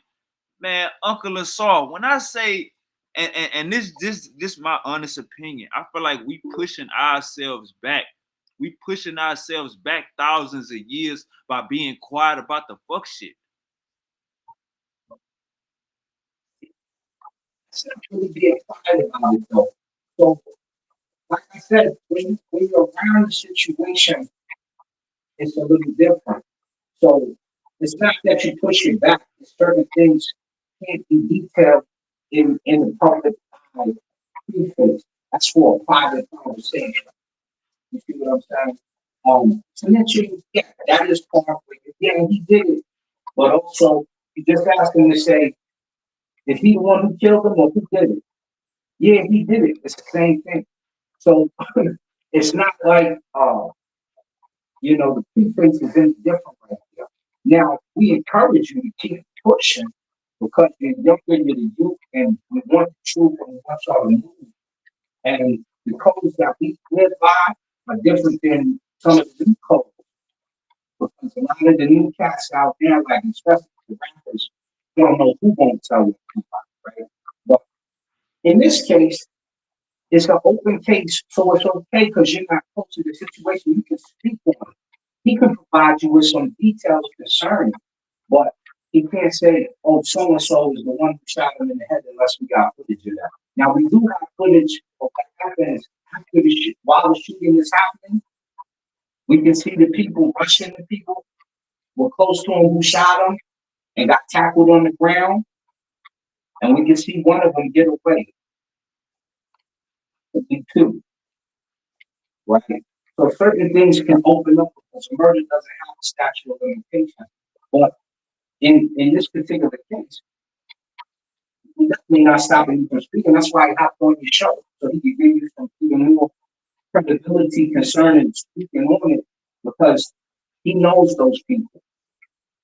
I've spoken to Farrakhan. I've spoken to Muhammad, Elijah Muhammad's son, when he was out here. But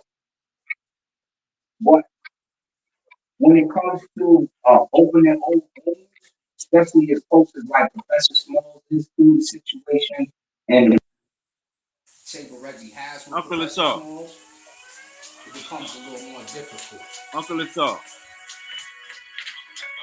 Yes, sir. Oh, it sound like Somebody was calling me. it sound like you far away from the mic. Wait, yeah, I'm over here in the shower. One Uncle time I went to crazy. my grandson and then hopped in the shower. Man, all right, we go get back to the video, Uncle Sorry. Let me know when you ready. Hey, Africa Online TV says, see, I am smarter to say things in public that will put me and my family on the list. I will always be honest and measured. I'm not sure what you mean. Africa Online, you could I don't quite understand that either. But yeah. You could come on if you want to, Africa Online. Let's get back, Uncle. So I want you to listen to more of this and let me know if you agree with it. Let me know when to stop it. Yes, sir. When you got a guy, you should have known then that he was part of the orchestration of Malik al-Shabaab's death. That rat bastard that you were with 10 hours, John Ali, who in Philadelphia now with his daughter. See, he got a son in Reading, Pennsylvania. That's why Everett Snowell trying to get over it.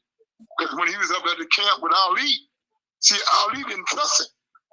But Ali didn't worry about him because he had Jeremiah and all us with him at that time. So at that time, when John Ali came to the camp, he lucky we didn't take him out. At that time, I'm telling you on record, I wanted to take him out. Because while he orchestrated something, because he was a rat.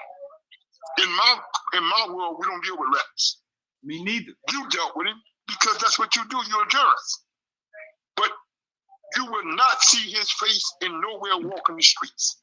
Even today, 59 years after 1965, this nigga won't walk the street, bro. Stop right there real quick. Down. Stop right there real quick. All right. Now, he just explained what I just said. Almost word for word. So this is the reality of the situation. You are the younger generation. We push y'all to do that.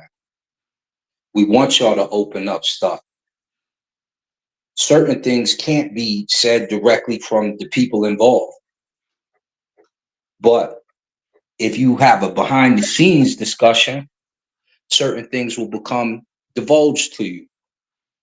But if you're asking somebody close to the situation to speak on it publicly, you know, in an open forum, that can obviously create a situation. It is what it is. So it's not that, and it's not even that we fear our life like that, because probably it's a little more gangster over here than it is over there.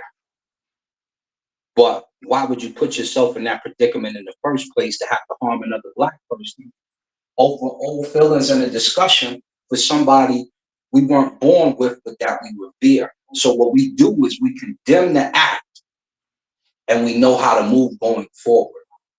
But it's not necessary that we divulge names and say that, you know what I'm saying? Certain things are taboo. I got you. And I'm gonna be all the way 100 with you. I pay attention to I pay attention to shit.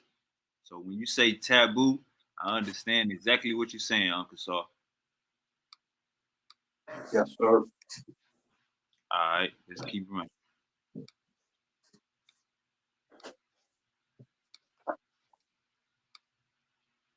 I'm telling you, and I'll die on what I just said. The Lord be my witness. The Lord be my shahid.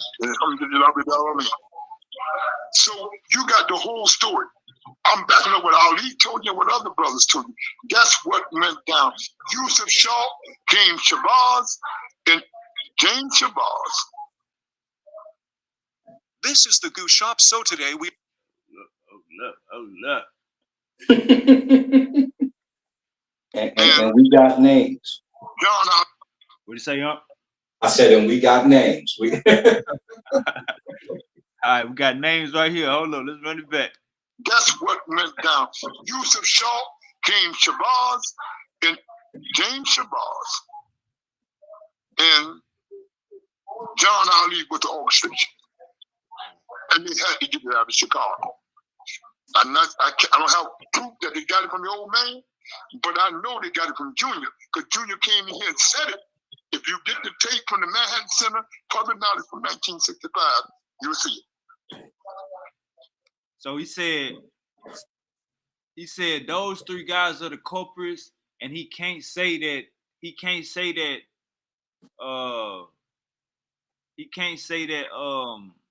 Elijah Muhammad sent the hit, but he can say that Elijah Muhammad Jr. sent the hit.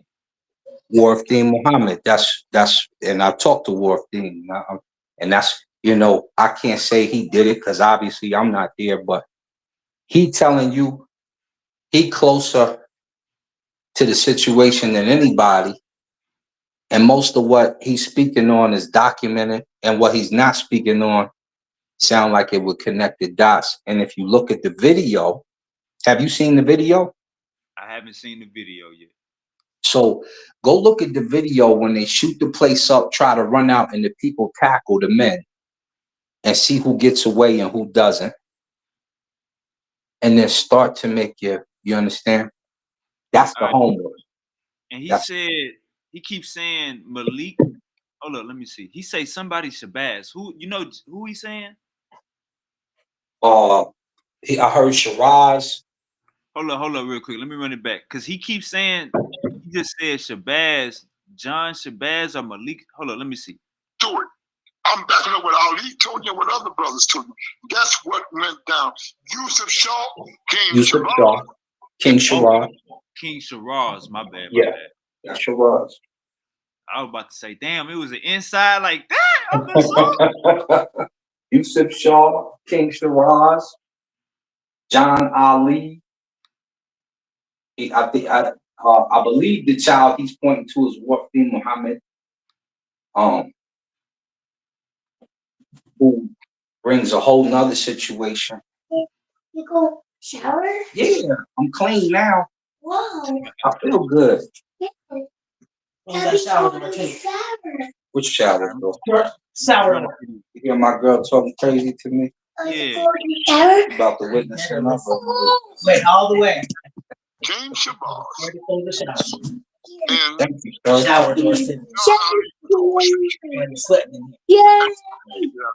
All right, hold on. Let me take you. That he got it from the old man. Good, Uncle Son? Yes, dear. Yeah, we good. Happy wife. Yeah, tell him. Got it from Junior. Because Junior came in and said it. If you get the tape from the Manhattan Center, public knowledge from 1965, you'll see it. When Junior came into the Manhattan Center, it's in the archives of the Daily News and the Post and the Amsterdam News. So now you see what I'm saying, Fred? Now you the full story, how they orchestrate. That's how they orchestrate, brother. So Allah knows best. And that's how they orchestrate. You got any more questions, brother, concerning that? Yeah. You said the players, the gentleman that bombed the house in the week before, right? Valentine's Day, right? I think it was Valentine's Day. Yes. Have you had conversations with him? I haven't talked to him since Elijah's funeral, Elijah's Janaz in 75. See, I had love for Malcolm.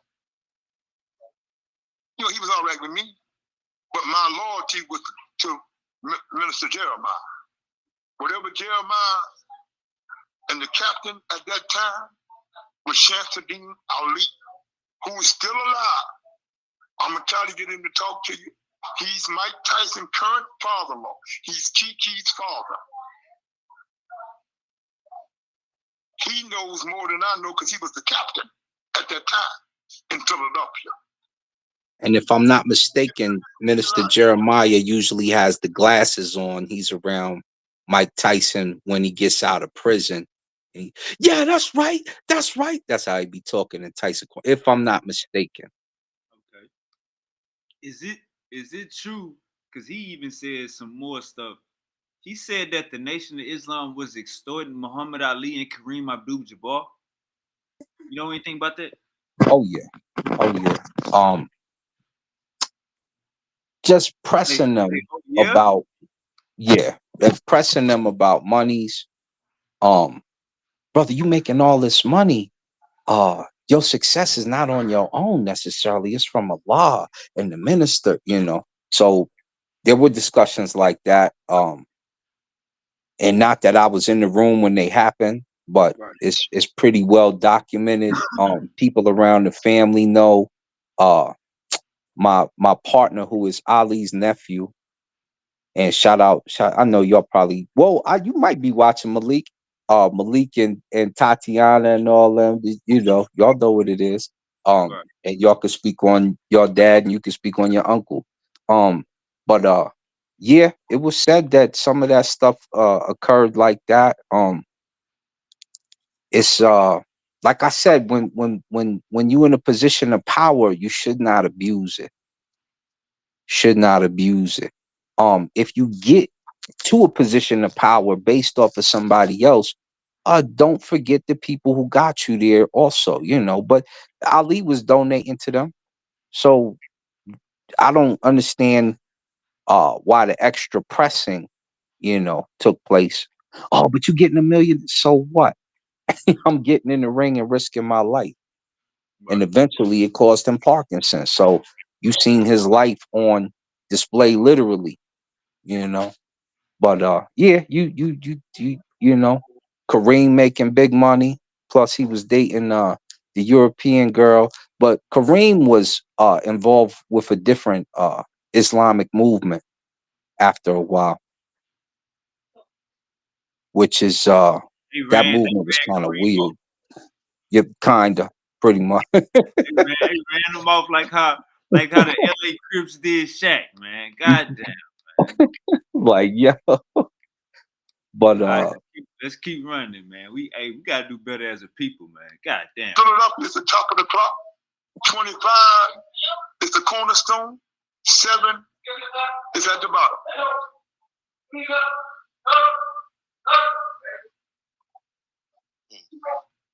Went down. Now, the last time I talked, I know brothers that see that brother. You know, he's prayed the brother real sick.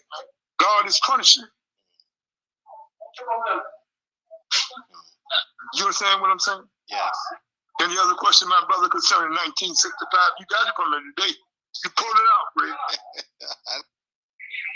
Whereabouts of his mistresses that you never that I never got a chance to speak to? Well, This being appeared.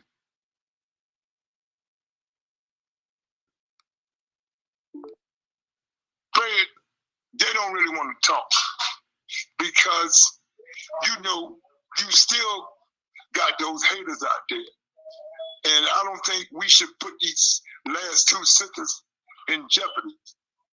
They are in their late mid-70s now. I don't think we should put them in jeopardy. I think you should get it all from Yusuf Shaw's son, Yusuf Jr. I think because of that, we should do what is necessary. Now that you got it from me and Ali. Hey, let me say this real quick. Let me say this real quick to the family. Let me say this real quick. This what I don't like. I'm being all the way 100. This what I don't like. I don't like when fuck shit is going on and we be quiet about it for any dumb reason. We'll make a dumb reason to be quiet about something. For instance, the uncle is messing with the damn nieces and all of that shit in the family. Half the family know, half the family know. Half the family that know ain't gonna say shit because who the uncle is. The other half the family ain't gonna say shit because another dumbass reason. This sets us back thousands of years. When we don't speak up for ourselves, this sets us back thousands of years. Yeah, to a degree, absolutely. And certain things you have to open your mouth on. Um, in this case, the things, like Saber Reggie saying who did it, who he thinks did it, is not gonna really add to anything, you know what I'm saying, or take away from anything in this case. But he said it and he's close to it, and so he should have. He's the one to speak on it because he's there and he's in the mix. Um, if you in the mix, it's your job to say what's supposed to be said. And if you, especially if it's a family violation, it needs to go down. It needs to go down. We learned that from the Set Heru Set story. Mm. He went to go tell mama, like, yo, uncle tried to violate me. Oh, Right, did he? right. Watch this. Let's put something on this cabbage and let's go see who's gonna be really the king. You know what I'm saying? So Let's go. it's it's just in the story, but it's also lessons to be learned in a story like that. And these are the things we can't keep sweeping under the rug. Don't sweep anything under the rug, but at the same time, if you're close to the situation and things are, it's going to, like, this is finished, played, and done, you got to stay taboo about certain things, and that's it. But aside from that, this is how it should be, and this is the lessons that should be learned concerning betrayal of your brothers, disrespect of your brothers, jealousy, watching your mouth in the first place, knowing when and when not to speak, and how to speak and how to move, and making sure that you're affiliated with the right organization in the first place. Hey, this is what I want to ask you, Uncle Saul, because maybe y'all, you and Uncle Reggie don't agree with me. So this is what I want to ask you: did Malcolm X do anything wrong? Yes. Hold up, He's hold a up, hold up, hold up, hold up, hold up. Let me say this right. Did Malcolm X do anything wrong that he deserved to die for? No. No. So Malcolm, one, he was like one of the head ministers. He was told not to speak on the Kennedy situation at all if asked to be interviewed or anything. The first thing he said was, well, this is a fine case of chickens coming home to roost. You knew how the American public was going to react to that. This is European royalty at a time when, if you black in America, something wild could happen to you. You know what I'm saying? Over just words. Remember Emmett Till for whistling, just for whistling. Hey, and she was hollering at him first. So you have to be cognitive of your situation. Now, after that, you also throw Elijah Muhammad's name up in the air for calling him a pedophile and a rapist. Was he wrong? Is that against? Is that against the teaching? Yeah, but he might have knew what was going down. If you put that out there like that, what do you think is going to happen to you? You say you around, say you folks, you kin folk, right? You're around some folks, and the chief do something to the ops, and it's a little girl or something, and then you go put it out in the open where he could be persecuted or anything. You just start speaking on it on your YouTube page. What you think they're going to do to you, click or not? You done put them in a predicament and in a situation. So Elijah was kind of fighting allegations, and you put it out there like that, and then that's when all the other crazy stuff starts happening. Hold on, I'll be right back. All right. Hello. So pretty much this how I look at it. I look at it like um Elijah Muhammad, Malcolm X getting his house bombed. He shouldn't have been staying in that house. I could agree with that. Should he got his house bombed? Hell no. You know what I'm saying? The same thing with the situation with him getting killed. Did he do anything? Did Malcolm X do anything warranted to get assassinated? Overwhelmed, everybody should say hell no, because he didn't do anything to get assassinated. What he did was was keep it real. Hey brother, you got some little girls pregnant, brother. You got some little girls pregnant. Don't you got a wife, brother? You're not a leader, brother. That's what Malcolm did.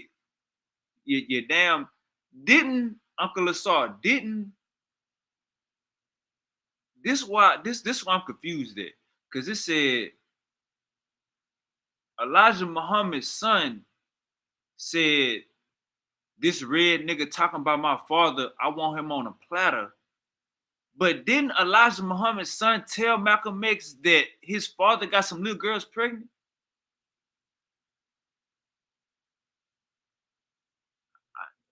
You there, Uncle Saw? You probably got to unmute your mic. Yeah, so I'm trying to understand that point. Cause I'm sure Malcolm X said that he learned about this from Elijah Muhammad's son. And I think he talked to the little girls or something like that. We got Malcolm X speaking out against a cult and he get assassinated. Speaking out against a cult and he get assassinated. So when you get to 1994, you got youngsters coming up like Super Wavy that we not a part of the gang, we not a part of your cult. So we gonna give it to you raw. You know what I'm saying? If you don't want to speak up, if you don't want to say, hey, this black man was done wrong, then you ain't gotta say that. That's why I'm here. You know what I'm saying? I got a little bit of the pieces.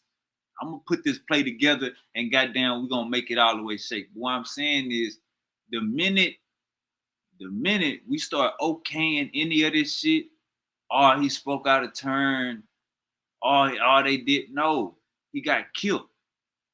He didn't kill somebody and got the same thing done to him. He was speaking factuals. Dr. Khalid Muhammad.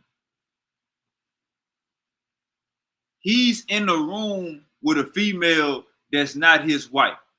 He's in a room with a female that's not his wife. He get poisoned. The female, she didn't call the police. She called the Nation of Islam. And I don't want to say Rizza Islam's name, but it's one of them goddamn Rizzas, one of them goddamn Islams, one of them goddamn Abduls, one of them goddamn Muhammads. And they still here today. Nothing wrong with them. I think they're a doctor right now. One of them cats came and cleaned the throw up. They cleaned up the throw up, then called the laws. This female that Dr. Khalid Muhammad was with, we don't know where she at now. They say she disappeared off the face of the earth. This doctor, ain't that tampering with a murder scene? So we gotta keep it real. Snitching is when you and your homie go on the goddamn play and you get jammed up and you give your homie name or you get a police any information what your homie was wearing. You get a police any information, that's snitching. Being on the same case with a nigga and turning your fall partner in or getting less time because you told on your fall partner. That's what snitching is.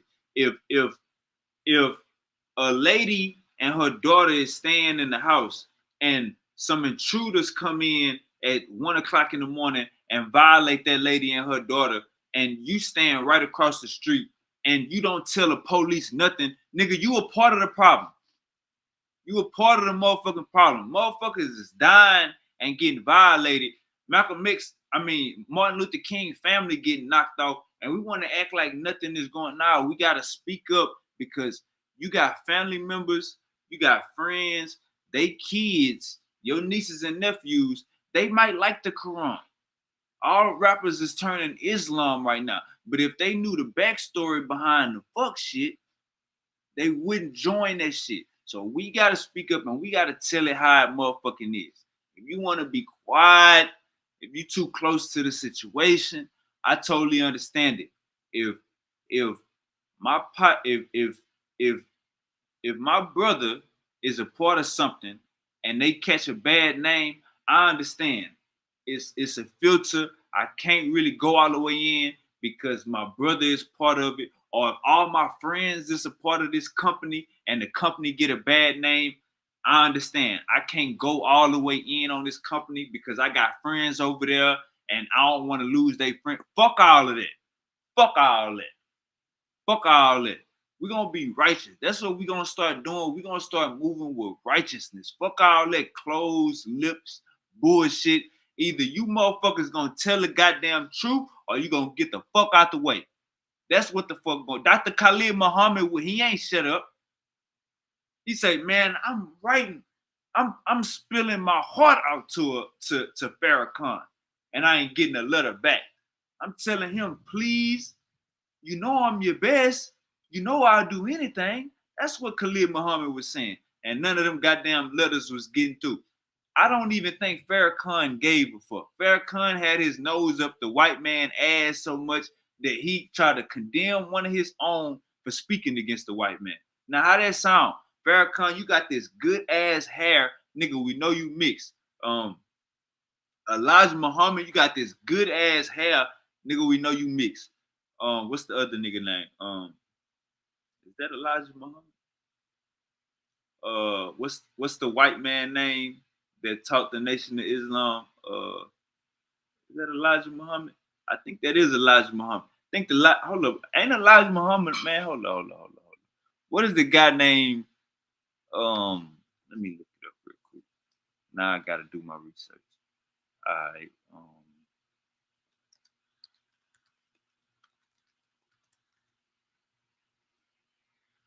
Let me see. What was his name? His name was. Cause he said he used to go to somebody's house and he would eat their food. And when Farad Muhammad. So when we talk about goddamn Farad Muhammad was a white man, you know what I'm saying? Brought a damn plant to turn us against each other. And hold up, when was Farad Muhammad? Farad Muhammad taught a lot of Elijah Muhammad, right? Farad Muhammad, Elijah, Farad Muhammad. Make sure I'm.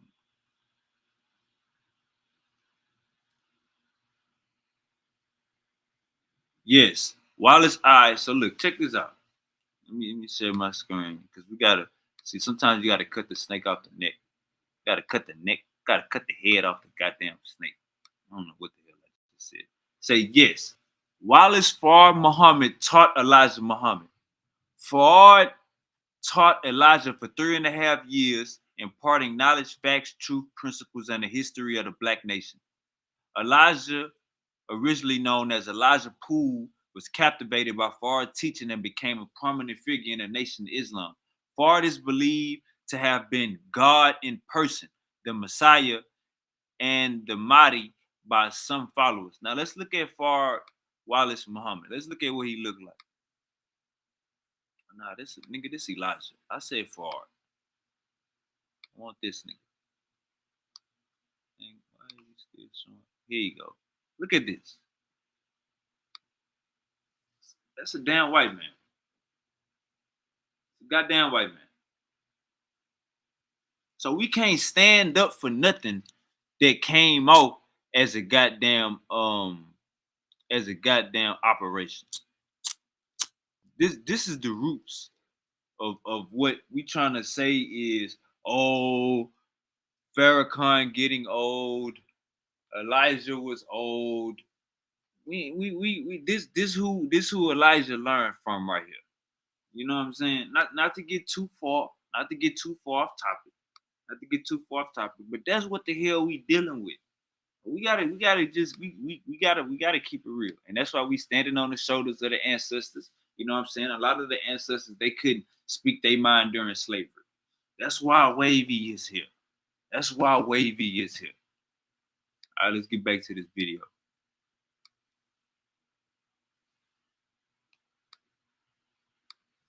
You need to get it from everybody. And you need to ask Ali Muhammad to put you with all the brothers that was close to Mustafa, that was part of that scenario when his first was being talked about. That's what you need to do. So you have the full scope of how we got from November 63 to February 21st, 1965. See, you don't know what led up to that.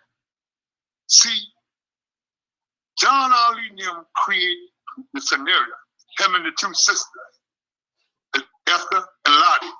Malcolm trying to take over the nation. Because Malcolm was more popular. Even you know, Fred. Nobody talks about Elijah today, but Farrakhan, am I right or wrong? Yes. Everybody talks about Malcolm. all the brothers from Philly talk about Minister Jeremiah and Mike's father-in-law, Imam Shamsuddin. At that time, he was a captain in 65. He was the captain. So when you look at the dominance, the two daughters created, they created a scenario. And then they created all Malcolm trying to take over the nation. Malcolm doing that. And they told Yusuf Shah, the creator of dominance in Temple number 7, 116th Lent, create a dominance. And we'll bring him down. Over here, brother. Bathroom this way, brother. Brother. My brother. When you look at the dominance of it, a lot of them created. When they come home, when Imam Wal-Fema come on, the sister said to him, she said, these ministers coming here with fur coats on, Lottie and Esther wearing fur coats, diamond rings. We ain't going to do all that. So Malcolm brought that up, and he's telling the Elijah Muhammad, how your daughter's doing that and other sisters can't do that.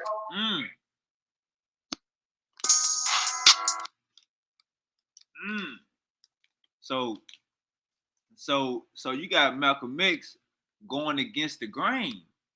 You got Malcolm X right here. Malcolm X telling Elijah Muhammad that his daughters are out of line. And like I said, when it get like that, rings and them big ass mink coats. Why is your daughters doing this? Right. Why they wearing all them diamonds? Why they trying to shine? Why they got all that gold on? Malcolm went going for that shit.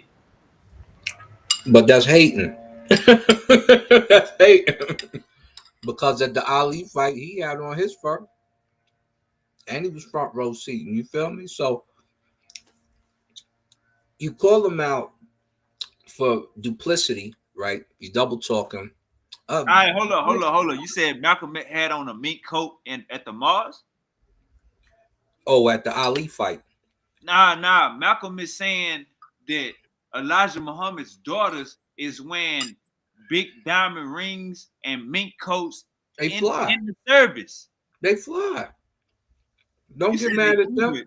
That's the dude that came to get you out of jail. Now you mad because his daughter's stunting? You out of control, Uncle Saw. Uncle Saw, you know damn well at a regular Baptist church, if the pastor gonna shine, don't get me wrong. He definitely gonna look the part. But if you see that nigga wearing goddamn mink coats and rings and shit, come on, Uncle Saw. Listen, Creflo Dollar said, I need $1 billion jet. I need to get to Africa so I can get them this message from Jesus immediately. Now, it's only going to cost $18 million. If y'all a real congregation, and you know what they did? He got that jet. He got that goddamn jet. TD Jakes needed something. Nah. He got that joint. Uncle Saw. Not only that, TD Jakes. Check me out. He said you need a jet to do the Lord's work. That's different than being flashy at church. That's totally different. Like even you would say being a pastor pulling up the church in a Bentley, you gonna look at that nigga sideways, Uncle Saw. Why we playing these games? I'm gonna tell you, be more modest. Yes, that's me. But he the one that got you out of prison. That don't mean Uncle Saw. Yeah, because his daughter is getting some fine wares. Hold up. That's the issue right there. House. That's the issue. Hold up, Uncle Saw. That's the issue right there. Hold up, wait.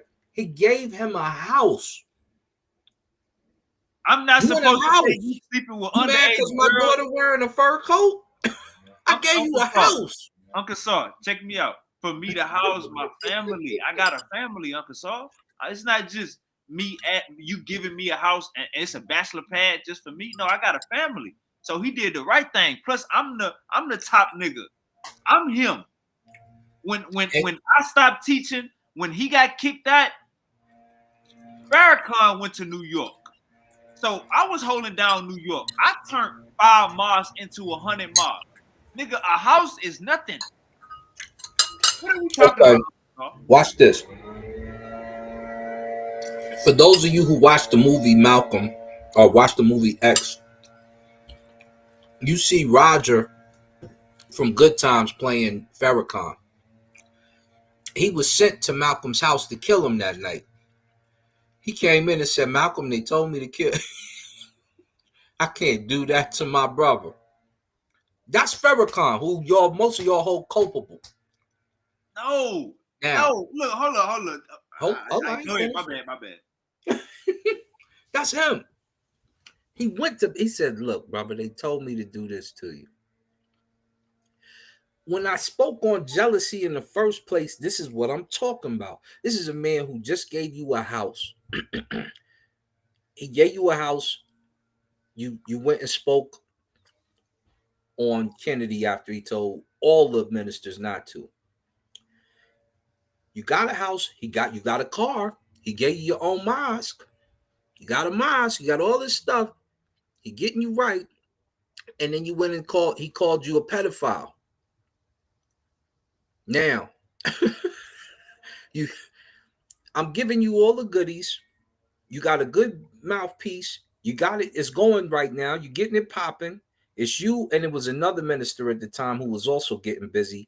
But Malcolm was the head. The other one was on the come up. I'm giving you all this stuff, and you keep dissing me. And then my daughter comes to the spot. She's looking fly. Everybody in here just about either came to me on the street from me preaching, or they came to me because I went to go get him out of jail like I did you directly. And now, oh, why she wearing a fur coat? What you mean? Why you living in my house? Why you driving the car we got you?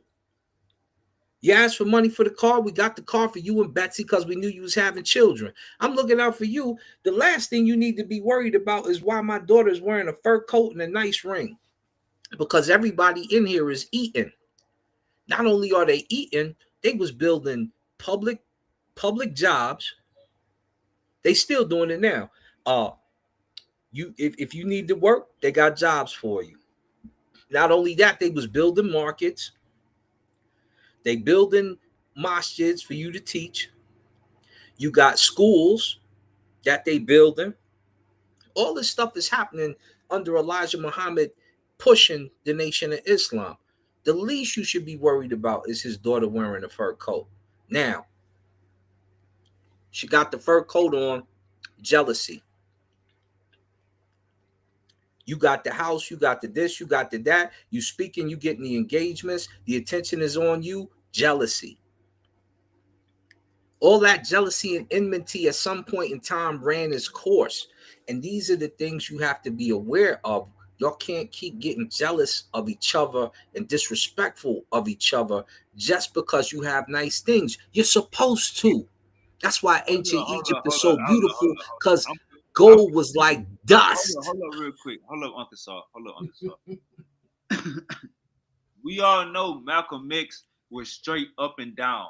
If your ass was smoking a cigarette on the corner, nigga, he was looking down upon you. If you was smoking weed, he was looking down upon you. If you was drinking, he was looking down upon you. If you cussing and acting crazy, he looking down upon you and go tell it to your face. So him saying, hey, you got your daughters is coming here too goddamn flashy when the rest of the sisters can't do that. When he's saying the rest of the sisters can't do that, he not saying it because the rest of the sisters ain't got no money in the congregation. He's saying the rest of the sisters can't do that because they know damn well they got a strict dress code, brother Uncle Saw.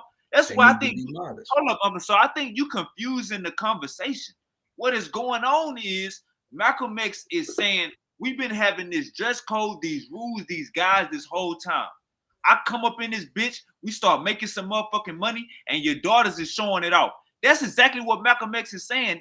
Why would he be jealous?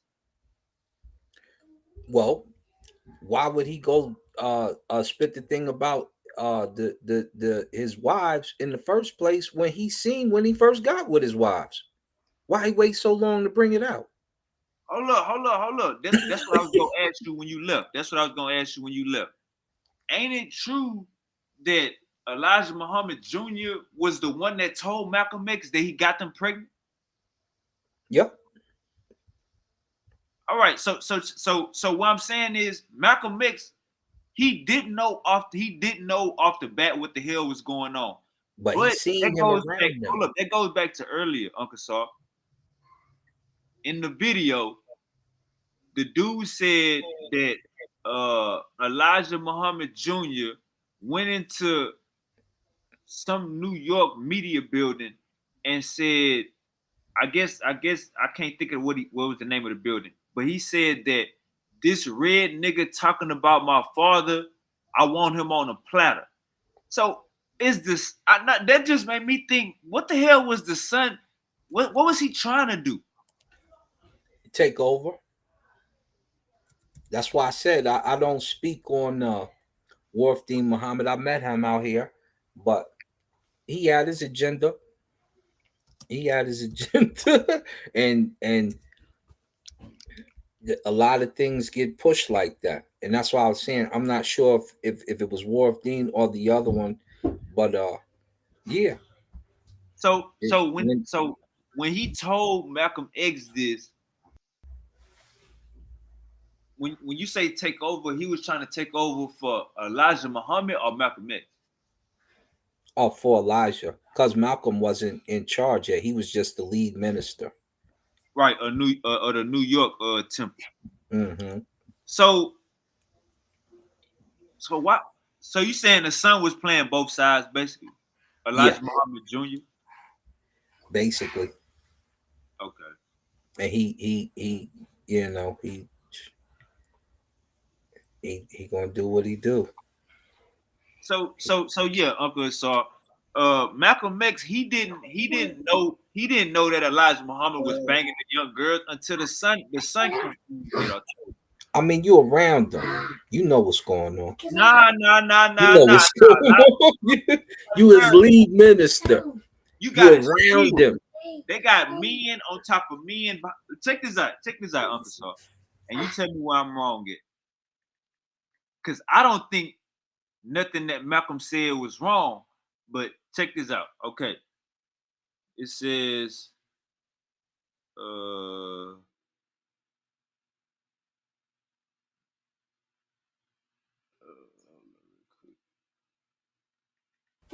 I just think he really needs to at that time he really needed to just bring it in, squash it a little bit. I kicked somebody with that foot. Don't do it.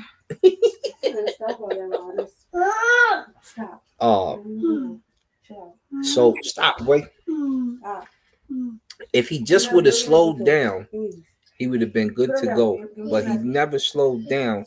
And when you start bringing up stuff like that with a guy who's paying for your house, paying for your cars, got you in the mods, got you, he brought you your popularity.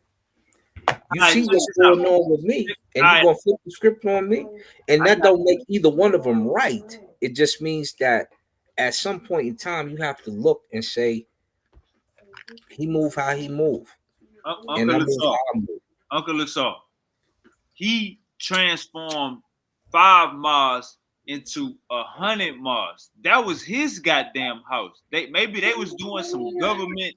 Maybe they was putting it in a company name. That's his goddamn house. But check this out, Uncle Saw. Check this out.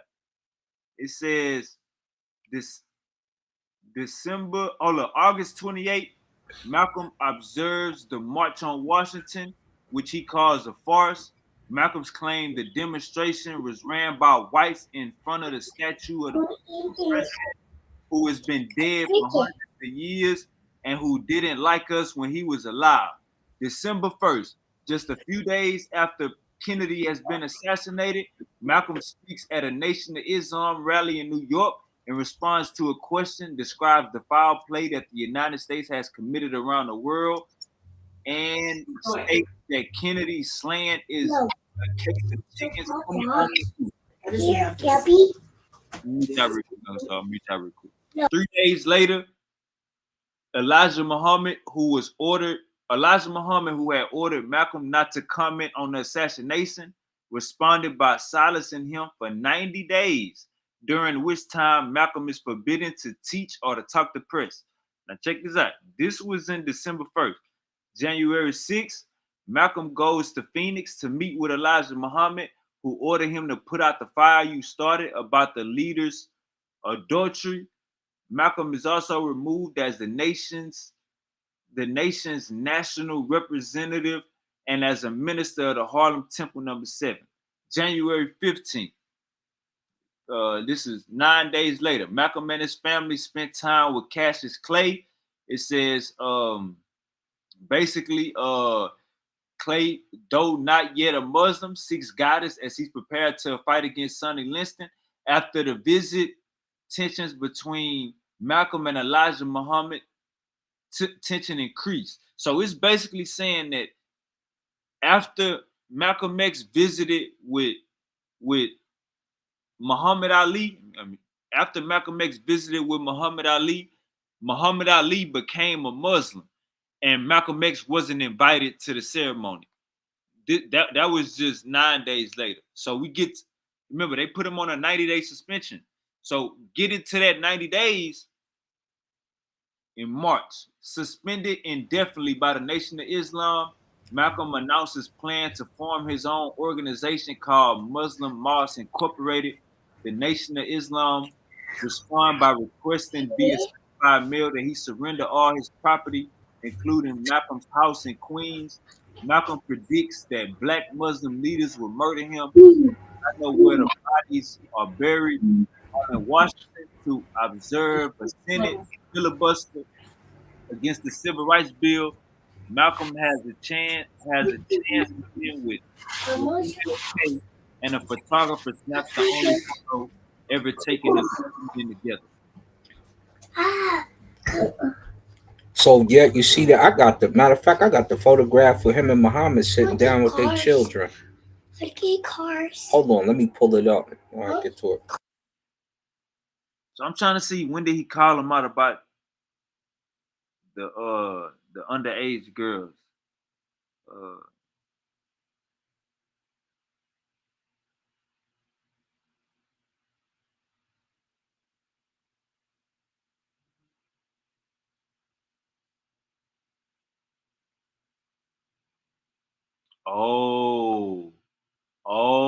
Okay, here we go. 1962.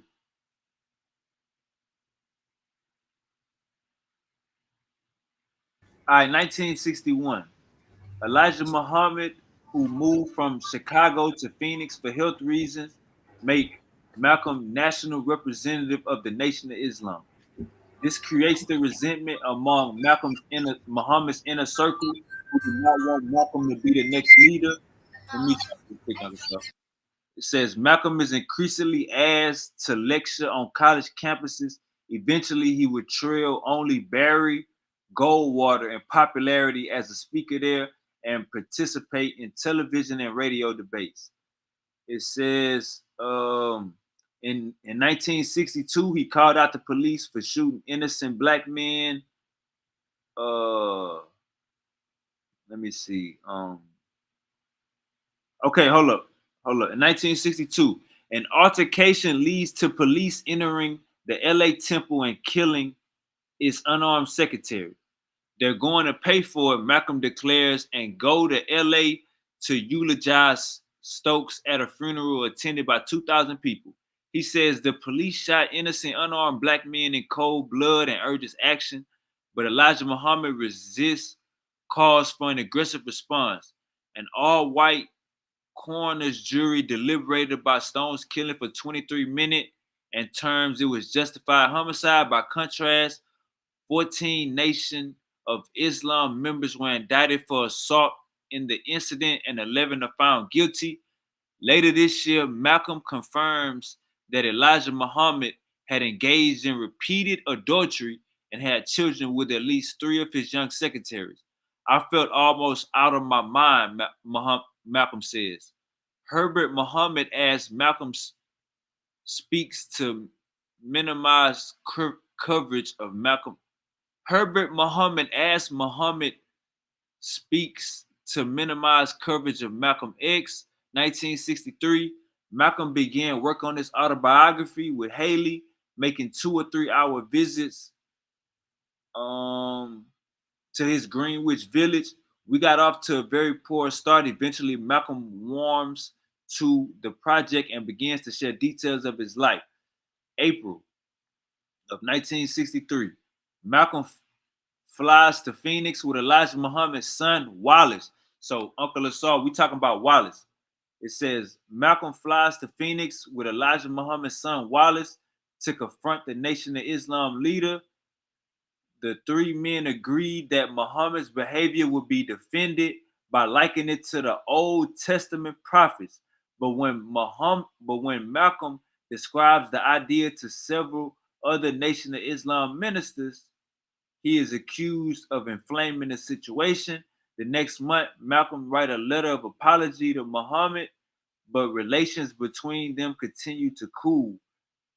It says, and then that's all right. So Uncle Asar, you there? So then that's Yep. that's when they got to That's this. when Ali was like Ali had to publicly denounce Malcolm. See, they don't even talk about that. But he didn't want to, but he had to. Why? Because that's what your affiliation told you to do. And after that, they had matter of fact, there's a movie about it, a conversation with Muhammad Ali, Malcolm X, um, what's the musician? It's like a musician, and it's like another gentleman in there, and I can't remember. Well, I can't remember their names. Um, and those four were like the original Rat Pack before you had Sammy Davis Jr. and uh, them cats that the Rat Pack that got together. Uh, that was the original, and they in there reconciliating, having a full blown discussion, and it's a famous conversation between them. And these are the things that can come out. These are the things that they're discussing. Malcolm knows he's in trouble. Malcolm knows what this is going on. Ali know he about to get approached more than likely if he do too much. All of that stuff. All of that stuff. So it's just it's a fine line. It's not. And cats, it's one thing to say what we'll do now. You have different freedoms now. But back then, even during my era, during my time, we'd go to school and we might have a racial problem often. You don't have that. Not like that. You don't have it like that. You don't have it where a cop might do one of y'all dirty, but we for if a cop pulled us over, cats was praying you'll come home and stuff like you don't have that. All You're right, not. so from what I'm gathering, Uncle, so check this out. He got Malcolm X got silenced for speaking about Kennedy, saying Yeah. the chickens coming home to roost. Now check this out. That's in December 1st, 19 um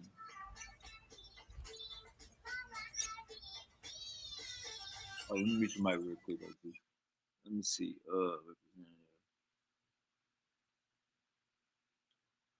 It says in 1963, 1962,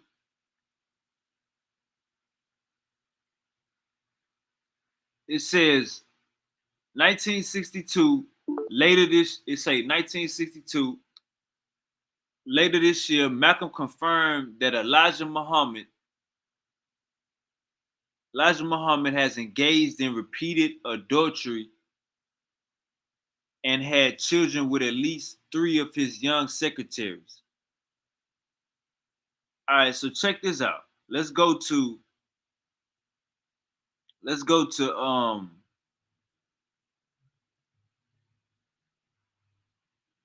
hold up real quick, Uncle Saw. When I go to summer fall 2000, summer fall 1994, it says, although celebrated as a leader abroad, Malcolm Fine. Oh, my bad. Let me get you right. All right, who this is, Uncle Saw? Who that So is? that right there, hold up, we good still. This cat right next to me, this is Malik Ali. This is Muhammad Ali's nephew. Okay. He in Chicago now. This my man Taj. They always say he looked like Malcolm X. He he was with the Nation, now he's somewhere else. This is our other partner right here. But that's how close we be to the situation, right? Mm-hmm. So May Ali used to come down here, and that's one of his daughters, and we was good people. We, you know what I'm saying? So that's how close we are to the situation. So what I say about Muhammad, I have to watch. I have to, I have to say certain things. You know, so I got to say it right because it's really that close. Right. Because I call Malik right now. So that's why I say it's, if Saber say something to somebody hear it, he's there, walk to his house. So not everything is always so clean cut and dry. You have to, you know what I'm saying? It's one thing to because it I had this happen to me before. This the issue. Oh, This the go ahead. issue, Uncle Saw. If you niggas want to be quiet because y'all too close to the situation, we understand. But don't sit up here and act like, oh, it's you can't discuss it right now. No, What's you could right? discuss what you want, Hold but up, so because this what came out of Uncle Reggie mouth. When you're so scared to speak about something, you will then make excuses why not to speak about it that ain't got shit to do with your situation. Like, how about we deal with 2025? What the fuck? Like, how about can we deal with what's going on in our city? Like, no, you scared, be scared over there. Don't bring that scared shit over here. If you scared, be like, hey, brother, I got people that's fucking with that. I'm terrified. But don't get on this motherfucker and say, no, we adding flame to the fire. No, we ain't adding flame to the motherfucking fire. We waking our motherfucking people up because people still think that being a Muslim is cool. It's 2025. They'll still go behind Farah Muhammad. Come on, Uncle. Come on, Uncle Asar. well, Come we on speak now. on them. We speak on them. So it's not like we don't do that. But what you're saying is this: yo, we're gonna speak on this. If they come to his house, he in New York, you in Dallas. Your gun don't bust in New York and Dallas. Uncle Asar. You see what I'm saying? If Uncle if Asar, if check me if, out. if he in danger, I'm in Colorado. Uncle If, Asar, if check me out. That's why I just said. That's I why. hear you, but Check listen to me out. what we Check me out. saying. That's why I just said what I just said. Just listen to this part. Listen to this Mhm. part. I'm in Houston, Texas. But listen Yeah. to this part, Uncle Saw. What I'm saying is this. If you don't want to speak on something because it's touchy and you too close to the situation, that's understandable, Uncle Saw. Right. That's totally understandable. But don't come on this motherfucker saying why are we speaking on this? We can't fan the But he flames. didn't say that. Hold up. You can't speak on it if you wasn't there. Nigga, your ass scared to speak on it. Don't come on this motherfucker and say, well, we don't really, we can't really say too much about it. Well, we understand all of that. But don't come over here and say, well, y'all fanning, don't fan the flames or don't be emotional. Don't pick a side. Look at the don't think black people ain't got nothing. It's all the government. Don't worry about your city and handle takeoff murder. Don't come on here because you scared, because your ass scared to speak up for justice. Malcolm X. Don't come on this motherfucker and make it seem like everybody else scared. That's what I'm saying. You can be like, hey, look, I'm too close for this situation, so I can't really give too much information. That's cool. But don't come on this motherfucker saying, how about we handle 2025? No, sit your scary ass down in the corner. Get your scary ass back in the goddamn corner. Scary niggas get by all that shush. Like I said, our nieces and nephews get violated by their uncles every mother in every black family. It's taboo to not speak on it, or we don't speak on it because he got money, or we don't speak on it because we gotta give him. Fuck all that. We speaking on every goddamn thing, and if you scared to speak on it, we respect that. If you too close to the situation, we respect that. But then don't come out of your motherfucking mouth and say don't pick a side. You wasn't there.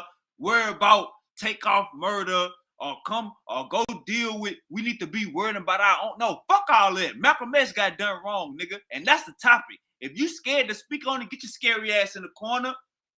But don't give us no. Oh well. Some people wasn't there, so they shouldn't speak on it. Hey, look, brother, the facts are the facts. So, Uncle Saw, you get what I'm saying? If you too close to the situation, you ain't gotta get too intimate with it. We respect that, but then don't come out of your mouth and make an excuse for why other people are speaking on. Yeah, to the other phone. Okay. Yeah, to a degree, but you still gotta be, responsible in how you get down. And that's the whole thing. Like I said, if a situation happened out here right now, I'm not gonna call Dallas for backup. I know Jay Prince and them. My boy Reddy is right out there with y'all. Lil Scrappy is right out there with y'all. Reddy just hit me a few minutes ago. But he in Houston. That means I got to get busy now. I got to call the resources that's here now. And so, that's not always, you're not always privy to have those people right at your disposal and what have you. So for him, he's very close to the situation. So you have to be leery of the situation. But at the same time, he's coming on to give you some good information. Okay, baby. So he coming to give you some good information, which he did. But if you ask him to say who you think killed him, that's snitching. We know, number one. And number two, no, it's not always going to go like that, where you just going to say, yo, so and so did it, because you still have to go outside in your neighborhood, and he in the neighborhood where it went down. So there's certain things that you have to be understanding about. I wouldn't I don't want to say the same thing 3 times, but I'm gonna make it real short. Well, I know you say what you say, but we also saying what we saying, because like I said, there's 2 realities sitting there. One is we gonna speak on it because we want it out there. Good, we pushing you to do that, but don't ask him to turn and say, "Yo, who did this?" That's snitching. You know what I'm saying? He can't do that. Uncle Saw, check me out. I'm gonna say, it's like I'm saying this for the 3rd time, but I'm gonna make it short. This is what I'm saying. If you too close to the situation and you feel like you can't really go into details about it, nothing wrong. You think I got an issue with that? No. Well, yeah, because you're saying something. That's why I'm saying it. He said that because he can't, and I explained that because he couldn't. After that you asked the question, Uncle Lasar, that is not the issue. That's not the issue. You keep bringing that up like somebody care.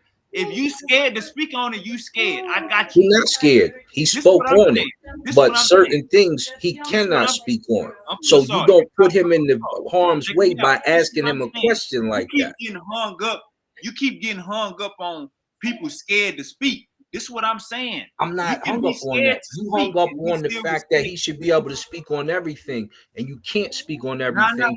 And you, as an interviewer, have to be responsible with what you ask some of the people. That's why I said I'm gonna say it 3 more times. That's why I said I'm gonna say it 3 more times, and hopefully you understand, because I'm gonna say it short this time. What I'm saying is, you can be scared. That's cool. You cannot. You can feel like, hey, I can't go into details. That's cool. But then don't come up on this motherfucker and say we shouldn't be speaking about this. We can't pick sides about this. We being emotional. How about we handle 2025? Let's worry about our own country. Let's worry about what's going on in Houston, Texas. Uncle Asar, that's double talking. If you scared, get your ass in the corner. Yeah, If but you you calling them scared, scared, and please, that's the whole point. Uncle That's Asar, double Uncle talking. Asar, He just Uncle can't Asar, speak on certain details. That's Uncle not Asar, scary. He Uncle Asar, came up to you're not speak hearing with me. you in the You're not first hearing me. place. You're not hearing me. If you scared, get your ass in a corner. This is the point. If you You scared, messing that up. It's not that he's scared. But don't get on. Hold up. You're not listening to me. If you I scared, hear get you, your ass but in you're the not corner. hearing the response. See, Hold you're up. saying I want you to. You keep not understanding me. So I want you to listen to me. I do. That's If why you I'm scared, gonna get your ass in explain the what you're corner. saying to me so If you you know that I scared, hear get in the you. corner. If you scared, get in the corner. It ain't no But scared. don't It's come called respect on for here. the situation. Hold up. You keep getting caught up on being scared because you know y'all scared. But It don't ain't come no up on this scared. We motherfucker. came and spoke Hold on it. up. Yeah, I'm hitting home. But don't come up on this motherfucker and say we shouldn't be talking about this. What's about what's going on in your neighborhood, young brother? What's about what's going on in 2025, brother? We shouldn't be picking no sides in this, brother. We shouldn't even have no opinion because we wasn't there. Why we got an opinion? We wasn't there, young brother. Nah, brother, we can't do all that. We got to worry about Houston, Texas. We got to worry about 2025. We can't be emotional. Why are we flaming flames, brother? Why are we in 2025? No, we waking our people up. Right. So So you said that right? So if you Right. scared, get in the corner. But look at what made that response You come doing out in the something first place. Oh, so you scared to speak on it. So you won't talk about it because you nervous? You think they're gonna come get you? You see how that comes out? So when you say that to Did I say in? See, it's like again, yes, you you're not did. even That's why I listening. said hold up. I You don't know if cannot say that to I don't him know directly I like don't know if that. you're not listening. I don't know if I got a breakup. Maybe I got a delay. Let me make sure I ain't got no delay. No, I'm you're gonna not say this hearing one the more time. response. I'm You gonna say this thinking one more because time. you called him, I'm gonna say this one more time. you're If gonna you say he's close to scared. the So you situation, wrong already when I you think you start. got a You're not delay. listening. I think you got a delay. If you close to the situation and you don't want to speak on it, nobody has a problem with you not wanting to speak on it. Nobody got a problem with you not wanting to answer certain questions. But don't come up on this motherfucker and say, why won't we worry about what's going on where we at? Why won't we try to solve Takeoff's murder? Why won't we wasn't there, so we can't have any emotions about it. We wasn't you're there, saying so this we really again. can't really speak on it like that. Well, how about we go actually read the paperwork and talk to the people that how about you really you shouldn't be emotional and picking sides and flamming the flames. We can't flam. No, if you scared, get your ass over there. If you scared, get your ass over there. Get in the goddamn corner if you scared. So once again, you saying if you scared, and that's what sparked it in the first place, because it wasn't that he was scared. He had already came on your platform to speak on it. That's why I say there's a certain decorum with how you ask a question. So you telling him from the beginning, he's saying, I can't really say that because, and then you say, well, if you scared, Uncle Reggie, don't even, because I'm and Super Wavy's here. So hear what I'm saying. No, listen, because you said you're gonna say it a 10th time and not listen to the beginning. You cannot hop. Uncle Reggie scared? Uncle Reggie ain't scared. What I'm he saying, came did up you and hear me said what he call? said, but then Did you you asked hear him me to snitch. when No. Uncle Reggie You was asked here? him to snitch. Did you hear me and call Uncle Reggie scared, or did you just make that up? You called him scared. It's on the video. That's why I'm saying I had to step in. When Uncle Reggie was here, Yeah. after he, I never called Uncle Reggie scared while he was on the panel. Listen to what After I'm he saying, said Wavy. all of that shit, this what I did. After he said all of that, When did he say it? Emotional. When did he say it? Fanning flames. We need to worry about. He said it after you called him scared. Then That's I my point. said after he said we shouldn't even be worried about it. Why are we even bringing this up? Why are we picking a side? Then I said, if you got a sensor across your face, this is what I said. If you got a sensor that was across your face, hold up, you can't talk and listen at the same time because you just said I said something. Right, but I wasn't finished, and that's why I'm saying you said something I didn't say.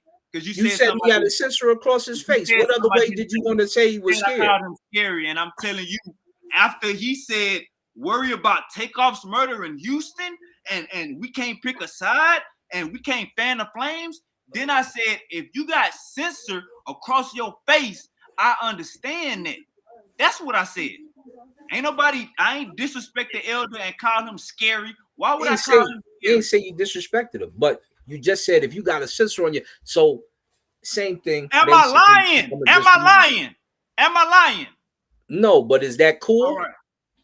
Is that cool? What you mean? Is No. it Uncle? You have to look at what. That's what I'm If I saying. come in your house, if I come in your house and you making Listen to an analogy chicken, real quick. you making Because chicken, beans, and rice. If I come in your house, you making chicken, beans, and rice. I sit at your table, y'all made a plate for me, and I say, man, you know what? Why y'all making this bum ass shit? We ain't even supposed to be eating this goofy ass shit. Where's the lobster? Where's the turkey bones? Y'all eating bullshit. What the fuck y'all eating over here? Y'all really shouldn't even be. This shit ain't that's even not the same good. analogy, though. This shit ain't even good. Why y'all eating this bullshit? Y'all don't know how chicken's really made. Y'all, you ain't put the right seasoning in this that's shit. not the same analogy. How you gonna feel, That's not the same analogy. That is the same. Did you? It's not. You just and this is why I'm saying you gotta listen, right? I'm gonna be quiet. He's telling you what he can about the situation. One of the things you asked him to do during the situation was to say who he thought committed the murder. He said he just talked around. He's like, I can't really say that. And then he was talking about some other things to let you know more information. You said if you got censor across your mouth, Super Wavy is here to handle this, that, the other. When you said that's hold up, listen, because you keep hopping in with the same thing, but you're not listening. So you didn't that hear ain't him emotional. say, wow. So you didn't emotional hear him say, would be the reaction after he said, "Yo, you worry about this." We really can't even talk about this. We wasn't. You can talk about it if you like, and we'd like you to talk about it, but you gotta do your due diligence with how you ask the question. How about you go try to solve? You got a muzzle on your mouth. Is you a pit bull that can't bark because you got a muzzle on your mouth? That ain't cool. Worrying about Houston. Don't you need to worry about takeoff murder in Houston? Can't you serve takeoff murder? You got a muzzle on your mouth. You can't. That sound like some police shit. That sound goofy. That sound like some. That sound like some police shit. The way you hold up. That's not cool. You feel me? That sound like some police shit. Can I solve takeoff murder? It was. You asked him who murdered it. Can I solve takeoff murder in Houston? You think I'm trying to solve Malcolm X murder? No, nigga. We getting to the asked him that. Hold up. You think I'm trying to solve Malcolm X murder? No, brother. We getting to the fact that Nation of Islam is held accountable. That's what we talking about.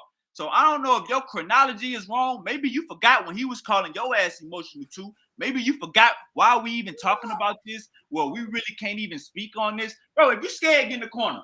If you scared, go to the corner. And so, like I said, if you tell a man you got a sister on your mouth and I got this, don't worry, but that sounds a bit crazy. So that's after you say we shouldn't be speaking about this. That's after you saying, hey, look, we really can't even we putting fan God, you know we making it bad by talking about this right now. You know that, right? So that's what made me say that. But if you was busy, your ass was in the shower. Maybe you was in the so maybe I missed that part. I had to go rewind it and see. I thought you said was there a sister on your mouth. That's when he was like, well, we shouldn't even be talking about. I was like, well, damn.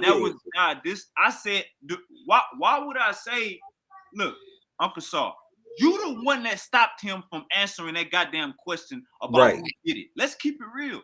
You tried to correct him from saying something he didn't want to say. You did that. So why the fuck would I be mad by him saying something that you stopped him from saying?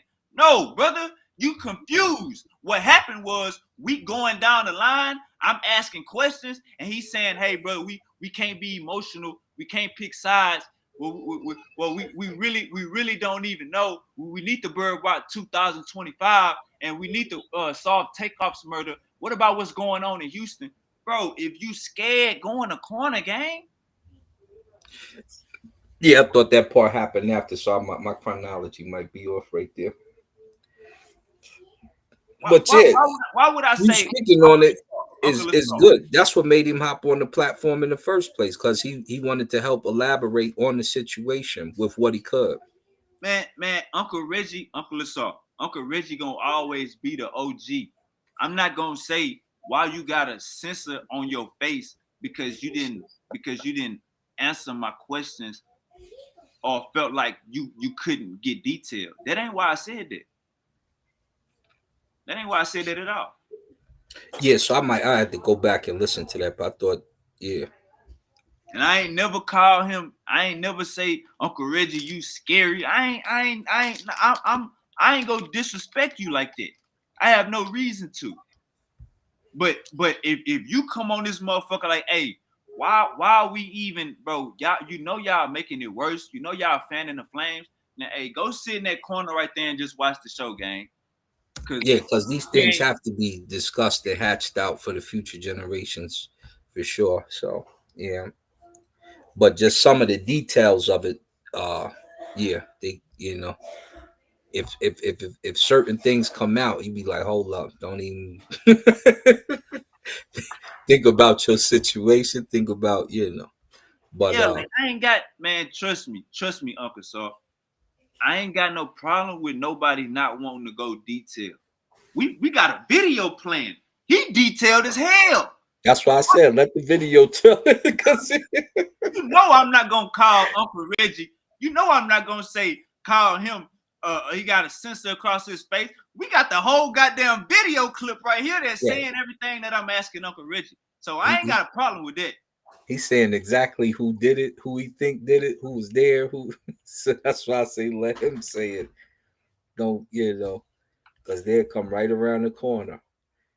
And I ain't, like I said, I ain't got no issue if the situation is too dear to heart.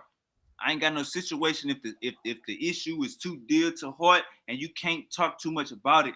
But don't then make an excuse like we shouldn't even be talking about it, period. Or this shit is making it worse. No, brother, you over there. And some niggas still don't give a fuck. That's what's going on. You know what I'm saying? So it's one of those type of situations. We ain't got no issue with OG Uncle Reggie not wanting to, because like he said, he wasn't there. Yup. Yup, we are removed from it, but at the same time, it's something that we hold dear. It's something that we're gonna hear pretty much just one way too, which is why you know we have to show both sides of the situation to see what you think concerning. Like, okay, he said this, he said this, he said this, he provided this. How do you feel concerning? He definitely shouldn't have been killed, but goddamn, watch your mouth, Malcolm, this, that, you know what I'm saying? So, yeah, there's some things there that are kind of crazy. All right, so let's get back. Let's get back to this me and your debate. Uncle Lasar, I turned 5 Mars into 100 Mars. I'm the head nigga in charge. It said Malcolm X was the leader of the nation. I thought he was just I guess he was the speaker in New York and he had his own mosque in New York, but he was the leader of the nation. They charged him to do it, and he was Elijah, doing it. my bad. And that's no, they charged him to do it, and he started putting it down. And while he's building like that, here come that jealousy around the corner. Nah, hold up. Let's get back to our debate. So I'm the leading man. I'm the top dog, Uncle Saul. I'm the top dog. I didn't turn this company from ashy to classy. And you tell me I don't deserve a goddamn house? Absolutely. Even though he gave him the house before that, but yeah, absolutely. They did see, and that's why I said earlier that fire bombing with the kids in the house. Is you crazy? Is you crazy? Even after you say, okay, you're kicked out of the nation, let him hold on to what you gave him because he built that. So, like I said, the jealousy comes about because you're jealous. He's getting the attention. You want that attention. Now you want your child to have that attention, or you want this minister over here because he's gonna be more subservient to you to get that attention. And it's just it becomes a whole conundrum of jealousy, envy, and then eventually murder. And that's how we started this conversation in the beginning. All Black right, people causing their own debasement over nonsense.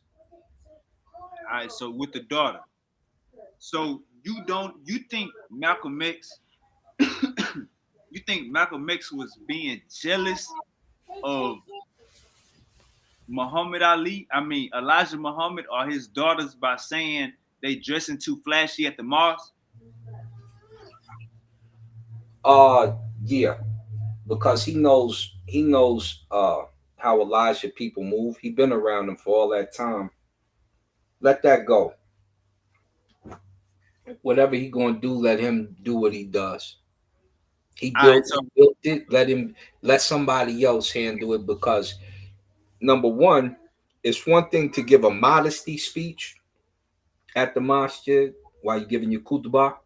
Give a little modesty speech, and that way you give it. You can give a hint without. But if you just come out, hey, she came up in there in a fur coat and the this, that, the other with rings flashing. Let them girls and them handle that. Let the you know what I'm saying? What's seen will be dealt with and spoken about by those on that level.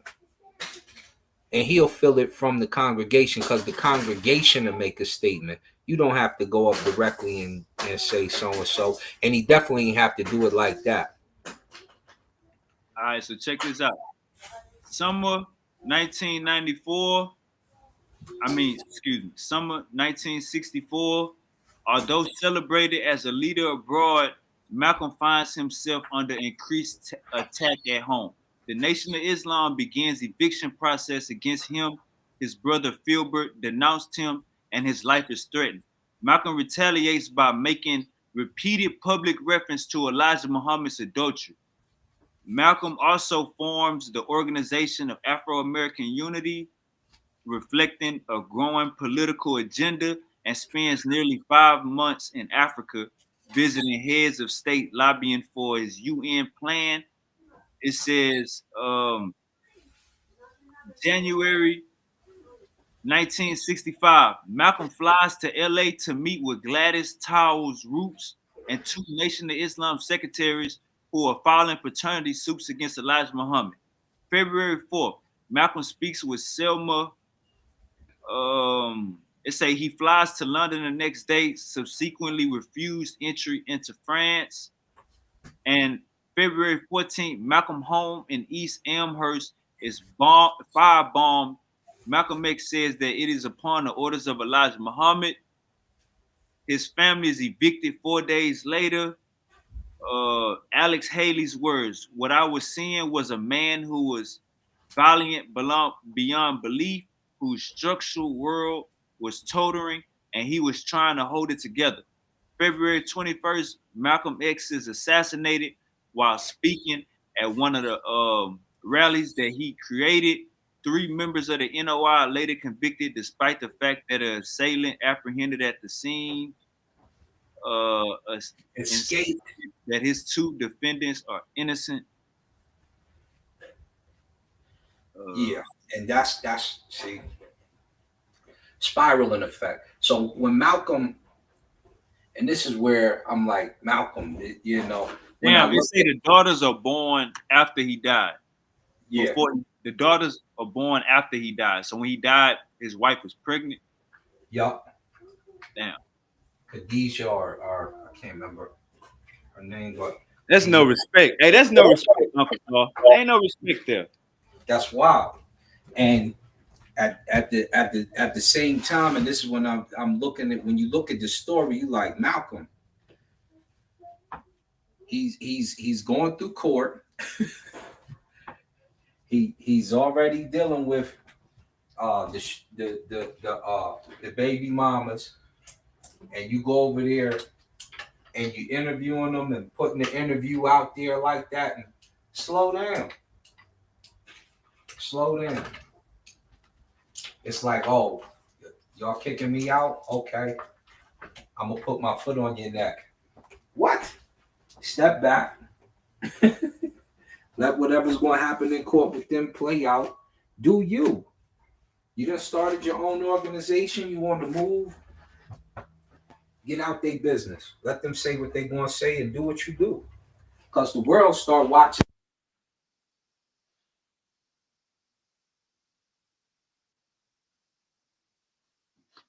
Man, I think that shit crazy, man. Say he had two daughters. I guess he had twins. At the time that he had died, he had his wife was pregnant. Man, let's get back to this goddamn video now. Yeah, that's the new babies. I got to get ready for work over here. I'm over here putting my gear on now. Hey, Uncle Salt, man, I appreciate you for tapping in. You know what I'm saying? Hey, we don't none of this stuff is personal. You know what I'm saying? You Hey, don't be the apologizing. We don't do that. What you talking about? understood. Oh, now I got to pop on camera. You know, it get heated when we in that information. Look, my camera don't even want to open up. I see y'all soon. What up, Pan African? I'll be back on in the top. All right, hotep. All right, let's get back to this video.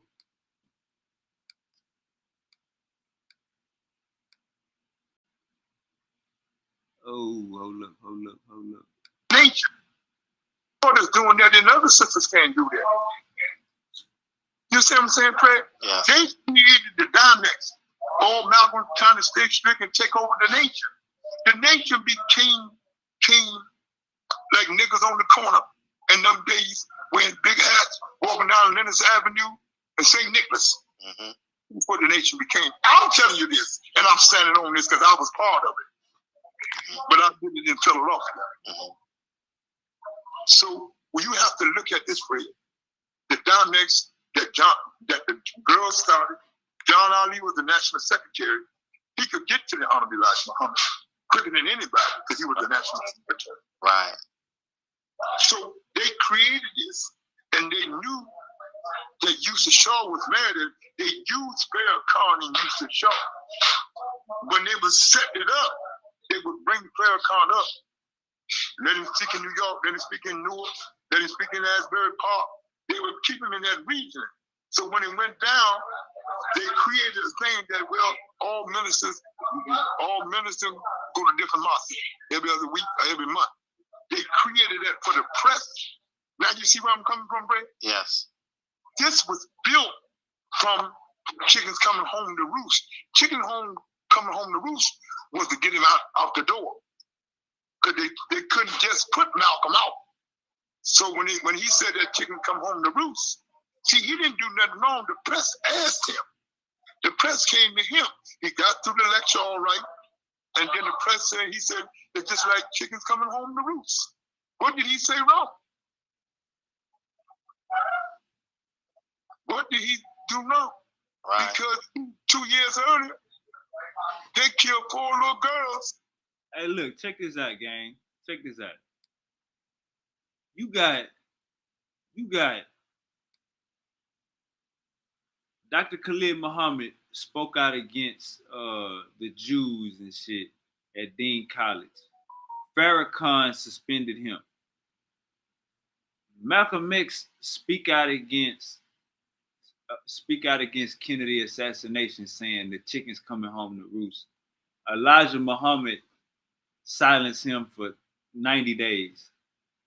They speaking about the enemy. Don't y'all teach that this is but see, y'all got the enemy is in y'all back pocket. The enemy got a key in y'all back, so y'all can't really say too goddamn much. See, that's what I be talking about. That be the bullshit.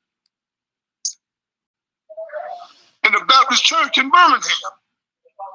You understand what I'm saying, Brad? Yes. They created a Dimex to kill this man.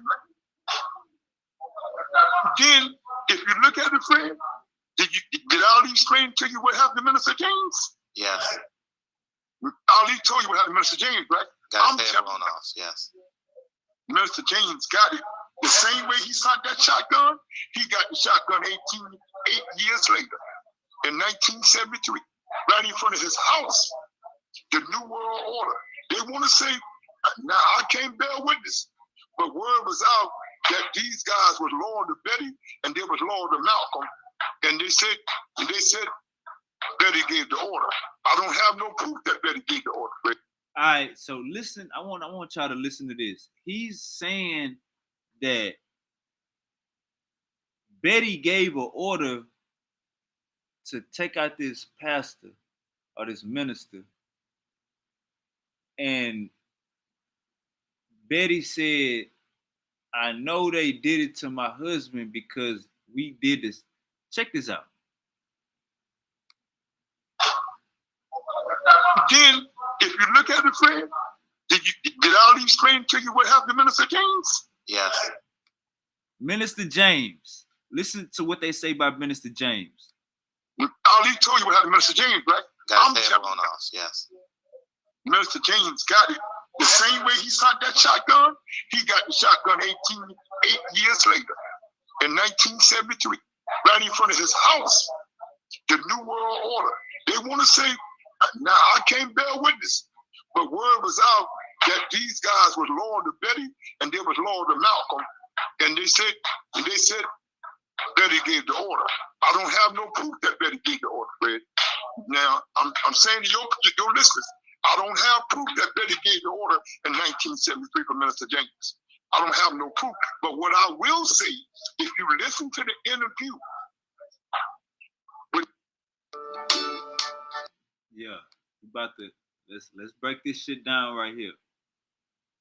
If you listen to the interview, what? With Betty and Atala on Oprah to the interview.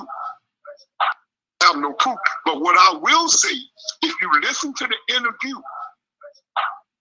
with Betty and Atala on Oprah when they was making the movie, Betty said the same way they signed it, the same way they got it back. Watch what Betty said on Oprah. That's public knowledge. So that's why a lot of people think that she had something to do with Minister James. Right. Or guys that loved her and Malcolm did it and kept her name out of it. Think about it. Watch that tape tonight or tomorrow when you ain't with your kids, Rick. Watch her speak on Oprah. Right. She said those that start the shotgun, they got the shotgun. So who else you talking about? Because Mustafa lived to be an old man. Who else you talking about? What Minister James? Right. And John Ali was in hiding. And at that time, Yusuf Shaw had cancer. So at that time, Yusuf Shaw saw that they was coming to get him. The only thing he saved Yusuf Shaw, he started working for Don King and Minister Farrakhan put soldiers around him and around Don. They weren't going to do nothing to Don, because Don was in the penitentiary when that went down. But Yusuf Shaw was I love the captain because he was a Muslim, but he was a snake. Anytime you on your deathbed, you ask Allah to give you for your sin, but you say Malcolm X is still as a Benedict Arnold. What kind of answer for forgiveness is that? You still calling your brother Benedict Arnold? Lee Farrakhan made some steps. See, Betty wasn't no dummy. She knew that they used Farrakhan. When Farrakhan did that sit down with Mike Wallace, with Atala, he said, I might have created the atmosphere, but I had nothing to do with the planning. Hey, this is what I'm confused about, gang. And you in the mosque, with your congregation saying the white man is the devil. You in the mosque with your congregation saying the white man is the devil. But when your top leaders speak out against white people, you suspend them. 501c3 written all over this shit. Let's keep going. On the delivery of the final blow to your father. We know that they use Farrakhan. We know that. But Farrakhan would position himself because he knew when he lied to go, he will become a spokesman. He want to be like to Muhammad. And that's what happened. So you follow me now, brother? Yes. Next question. Have you had any conversations with Yusuf Shaw? Yusuf Shaw and I was together at every fight when he was working for Don King. He was with me and Aaron Snowell, Carl King, all of us had a relationship with Yusuf Shaw. Have you ever asked him anything about? Oh, I asked him. Oh, I told him to his face, and Don King, Carl King, everything all day. I said, I know you. I said, Yusuf. I said, Brother Captain, I love you, but I know you crossed Malcolm. I know you crossed. Oh, brother. I said, brother, you crossed Malcolm. A man that took you out the garbage can. You was doing grits and cheese and drinking wine, drinking boom corn wine in Detroit. In the 50, Malcolm got out the trash can and took you to chamber number 1. And he said that on the roster himself, that Malcolm raised him.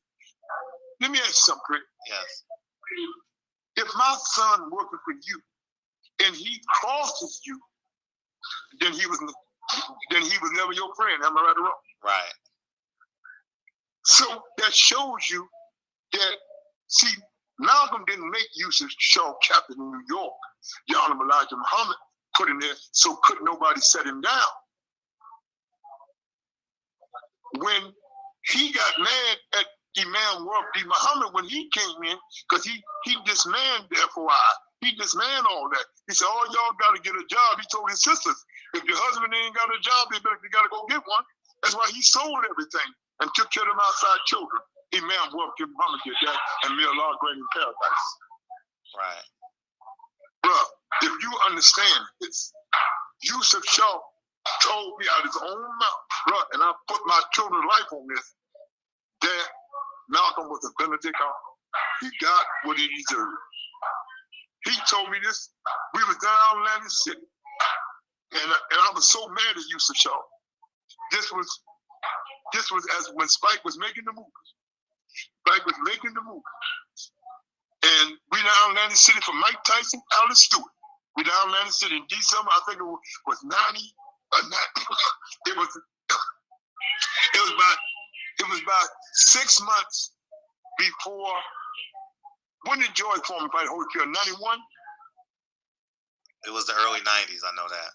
Yeah. And we were down in the city, and that's when that jumped off. That's when that jumped off.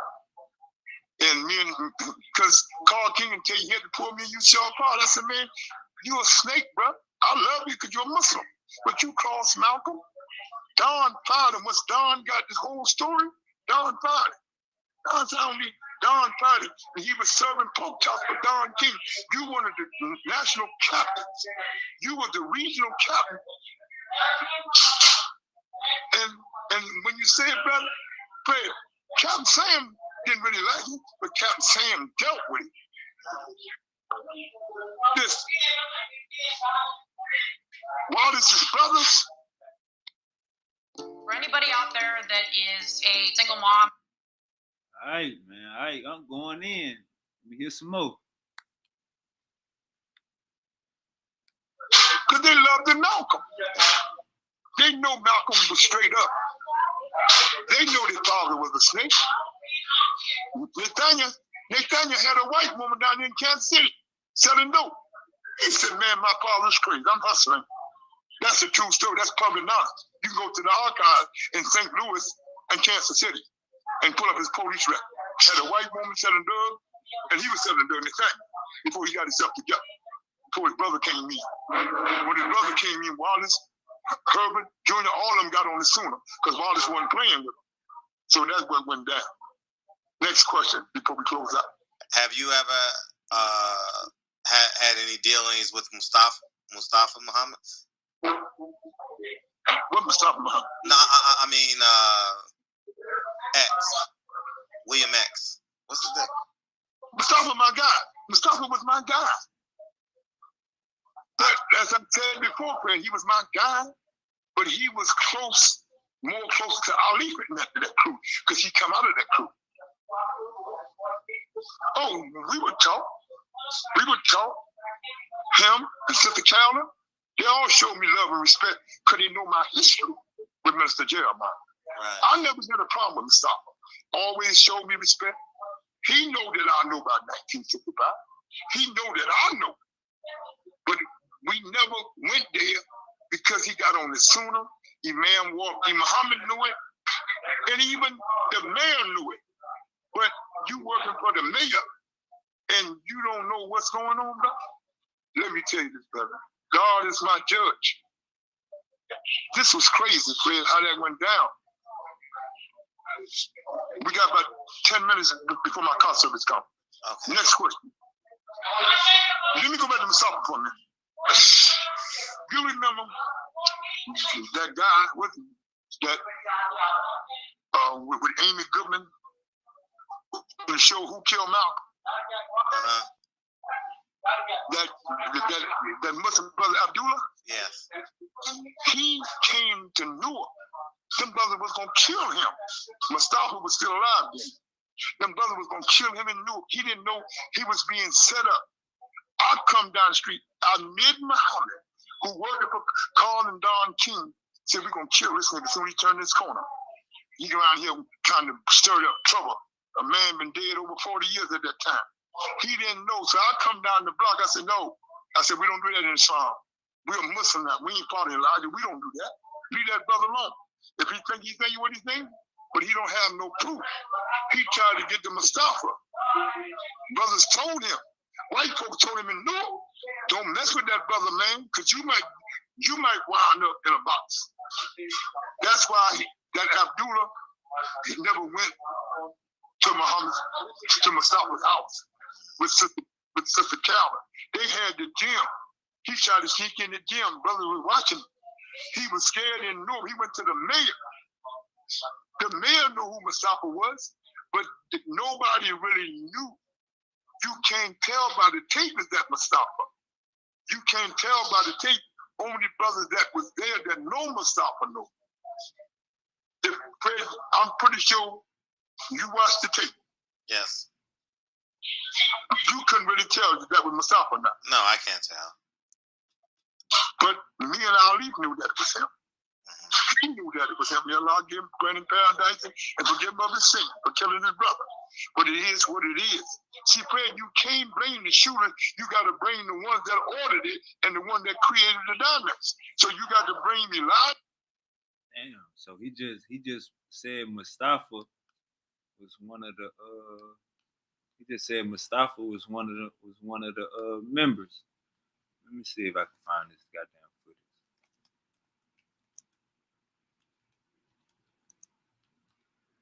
He just said that Mustafa was the goddamn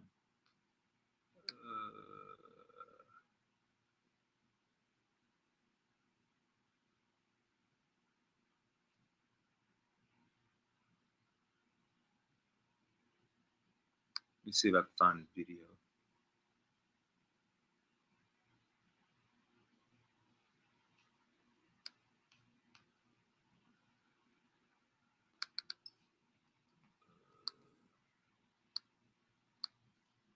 This shit is crazy. But then he said you can't blame the shooter, you gotta blame the ones that sent them. And he about to go on and say the names.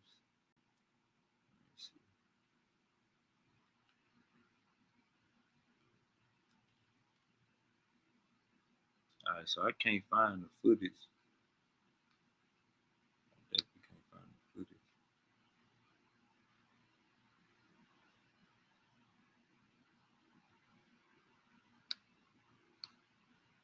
Alright, let me find the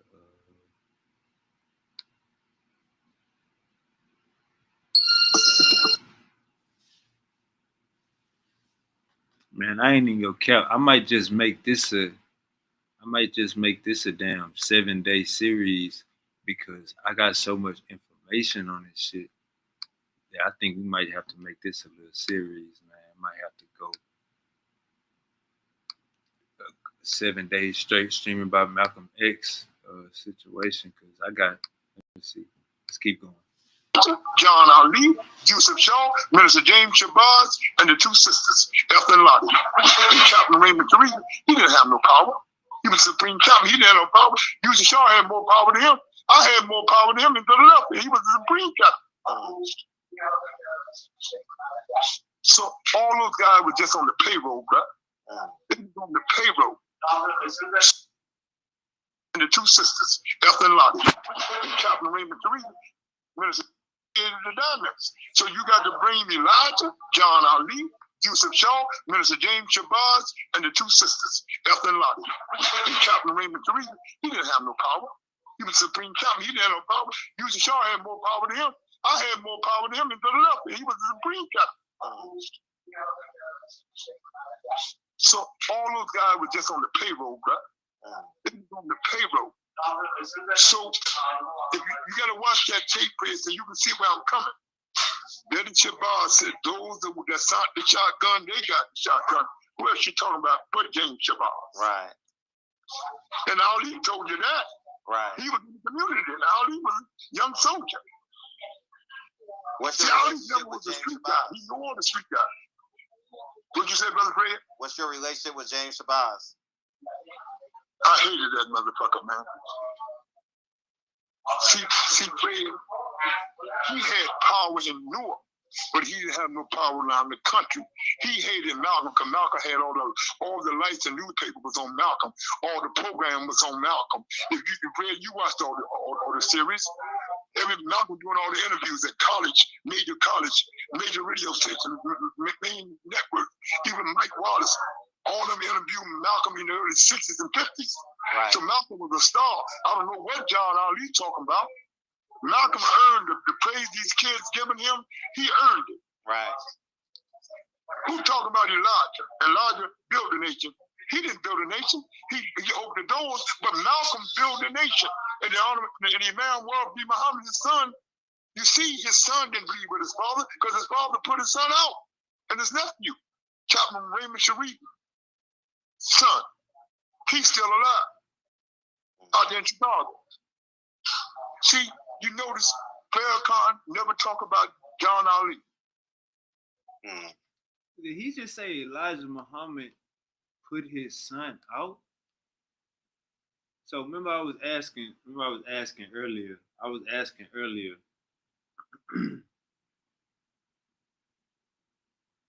Elijah Muhammad Jr. said, why this red nigga talking about my daddy? I want him on a platter. And then Elijah Muhammad's son was the one that told Malcolm X about the underage girls or whatever. And it just said Elijah Muhammad kicked his son out. So man, this shit is wild, bro. This shit all the way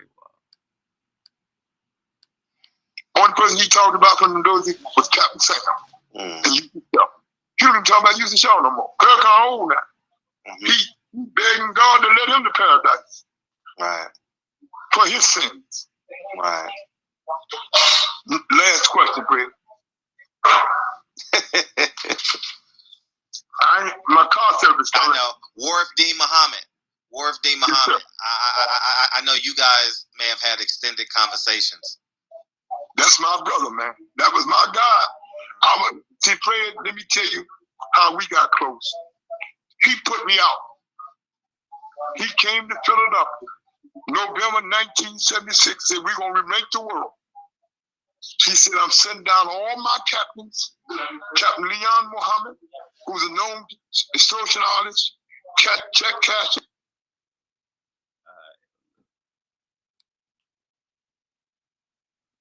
Let me get to my next video.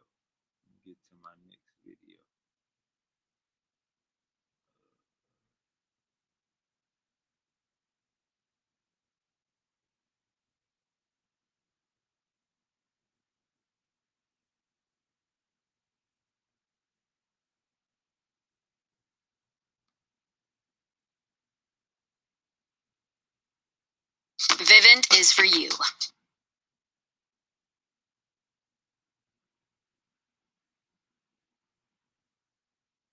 I fear missing dairy.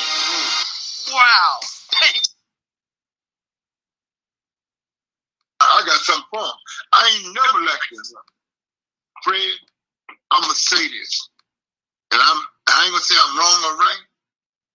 With smart security and energy management, Vivint makes your home. Another goddamn commercial? Planet Fitness.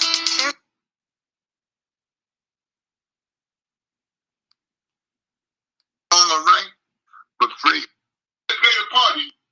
Are you looking to start your own business? Well, look no. Man, I just got hit with 6 commercials, goddamn me, in no time. Hold up, relax. So what city you want to start in first? New York. See, New York ain't where it started. Do you know where the first incident started? Philadelphia. Boston. Not in Boston. Oh, elaborate. In Boston, that's when they had another brother with my first name, Brother Leon. Yeah, he worked for. Did he work for Muhammad Ali? No, he worked Ali. He worked on the end. Maran brought him in. Okay. Maran had him. In Boston, when they first tried to ambush. What year and date is this? What year and date? This was 1960. Fred, I want to say December of '64. Before he went on the tour, they tried to ambush him, but he had some other brothers in the car, and they pulled off. They tried to ambush him. So that's probably December of '63 because he left for Africa in the spring and summer. So it might be talking about December of '63. So what happened, Fred, was then the word got out that Yusuf Shah had gave the order. Now, Yusuf Shah was a snake, man. He was all right with me, but I knew how to treat him. See, Yusuf Shah knew that Jeremiah wasn't going to let nothing happen to him. See, you got to remember, Malcolm was in Philadelphia long before he got popular in New York. Are you aware of that? I don't know a lot of the history of it. I do know he was there, but continue. Tell that. Yeah, go ahead. Tell as much as you need. So, Fred, first, Malcolm was in Boston. Him and Yusuf Shah, they stopped that up, and they left that to verify. Okay, when he was in Boston, that's when he had his first girlfriend out of prison, right? Yeah. Talk about that. So you talking about after he came in the nation, before he came in the nation? Well, I know about the girlfriend that lived in the middle, because I read the autobiography, so I know that story. If you want to know that story about the young girl, go read his autobiography. I'm talking about her last name Williams. Was her last name Williams? Yeah. Evelyn Williams? I don't know. It's so many names, dog. It's so many names that I gotta. Let me explain to you. Okay, go ahead. Evelyn Williams is one of the ones that Farrakhan brought on stage. That she wound up marrying Elijah Muhammad. Right. So now they try to make it like that Malcolm was chasing all these girls when they was in his mosque in New York. But it wasn't them. All those girls was leaving to go to Chicago to become private secretary for the Elijah Muhammad. Which a lot of them girls, they used to get them to Chicago. Now, Fred, you got to remember,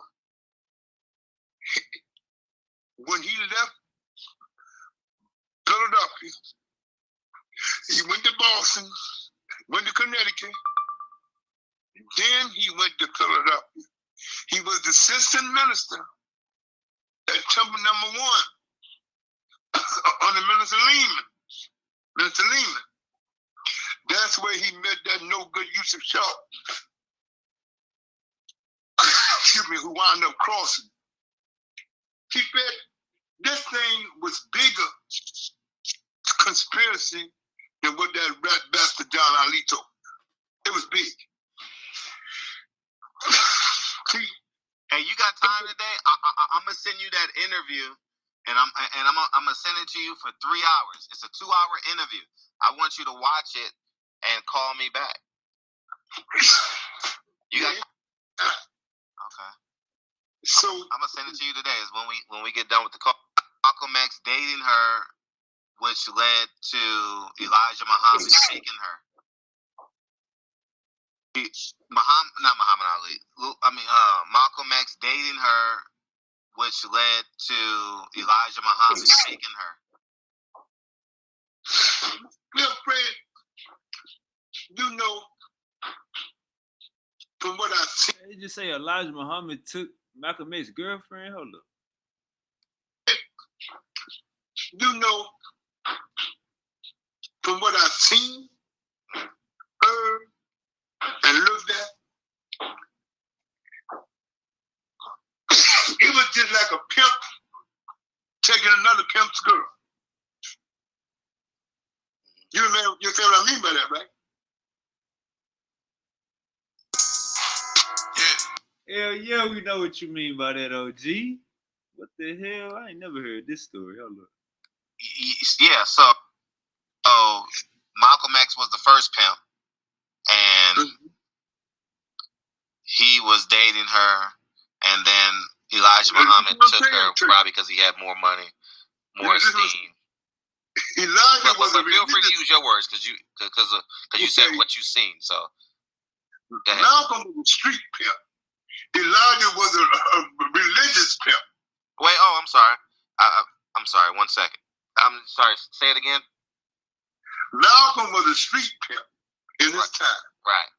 Elijah was a religious pimp. Right. For over 40-some years. Right. Plus, the position that he was in was better than Malcolm because he had more soldiers that he thought he had, but Malcolm was in charge of them soldiers. Mm-hmm. So when you look at it, Malcolm was more powerful than he was. If you wanna put it that way. See what I'm saying? Yeah. But Fred, what did you see? No, I seen it all. So share it. I seen the power play. I just told you that. Okay. The power play, I went down. I just said that. I just told you that Malcolm was a pimp out the street and Elijah was a religious pimp. Mm-hmm. You can't put it no better than that. But see, Fred, you got to understand. A lot of mothers wanted their children, their daughters. If you was do something, you be with the boss. Wasn't Elijah the boss? Elijah's the boss. Okay. Malcolm was second in charge, right? Well, some might say Sharif was, but I get your point. He was the most popular, yes. So Raymond Sharif. Raymond Sharif was a damn fool. I'm just talking about on paper. Yeah. He was married to the daughter. Mm-hmm. Raymond Sharif ain't had no power. Okay. He had no power. Listen, his son told you that. His son told you that his father didn't have no power. When he did that interview, when Imam Walkie Muhammad took over, right. He said, I know how this thing went down. And I want you to understand, I was there. I know how it went down. So never underestimate. See, all them, let me tell you something. All them girls that Elijah had, them 9 wives you talking about, all them girls was hookers before they came in the Navy. They were street workers, man. Wow. So I'm telling you, with public knowledge, a lot of them got arrest for prostitution. See, I'm telling you something that you can go back in the archive and get rid. That's public knowledge. I'm not going to tell you nothing that I don't believe I've told you many times. I fear no one but Allah, and I die on Islam. And I don't care about none of them fools. I'm a real gangster. But I don't try not to go there. But Fred, the way it is, Fred, see, you got to remember that the nation was built up on pimps, hoes, robbers, gangster, dope sellers. Right. All us come out the streets, Fred. All the members of the nation come out the streets. So the nation was made up of a bunch of thugs, bank robbers, extortion artists. Because I was one of them. You see where I'm coming from, brother? Absolutely. So to say that what we didn't do, Fred, so I ain't gonna sugarcoat it no more, Fred. We was a bunch of goddamn thugs. I'm gonna keep it real with you. We was a bunch of lost thugs, a bunch of damn fools, following a goddamn man instead of Fred. Some of us should have stayed in the goddamn church.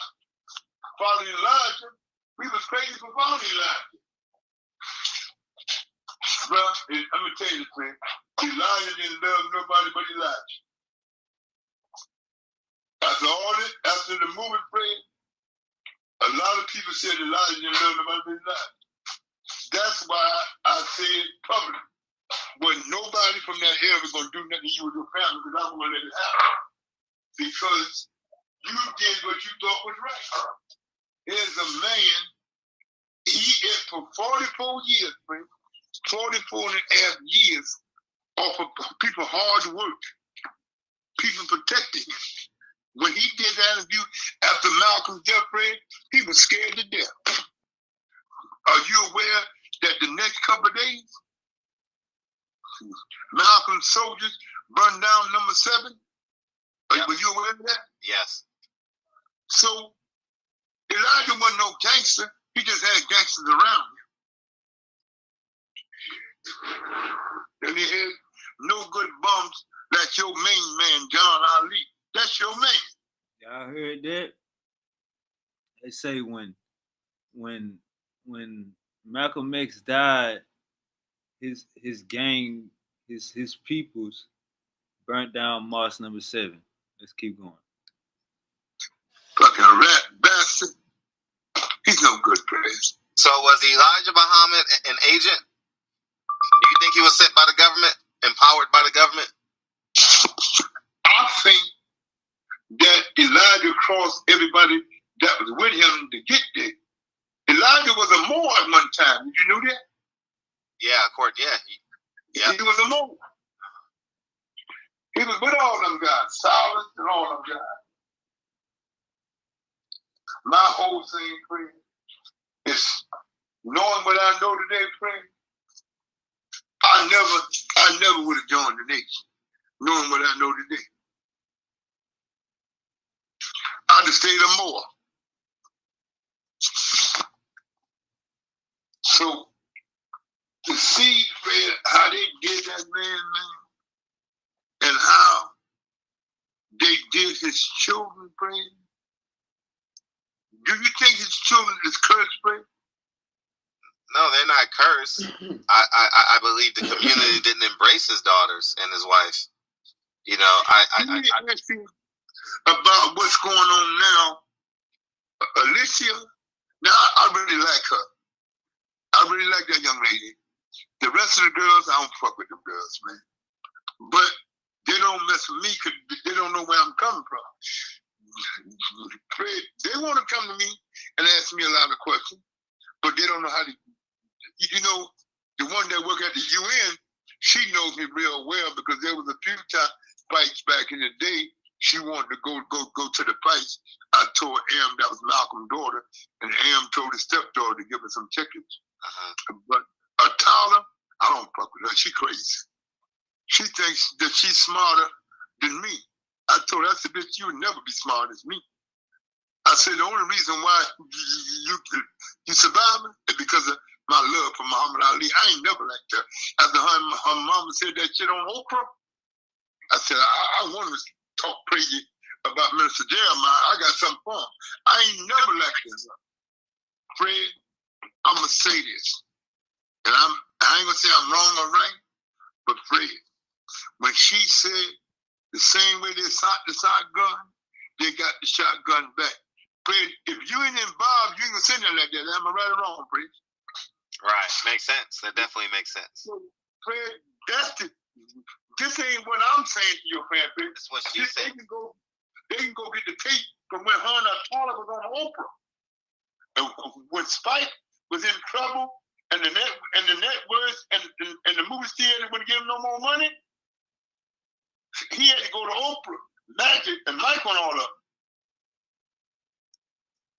And see, now Oprah, yeah, I'm surprised Magic and Michael Johnson and Michael Jordan gave Spike some money to finish the movie with.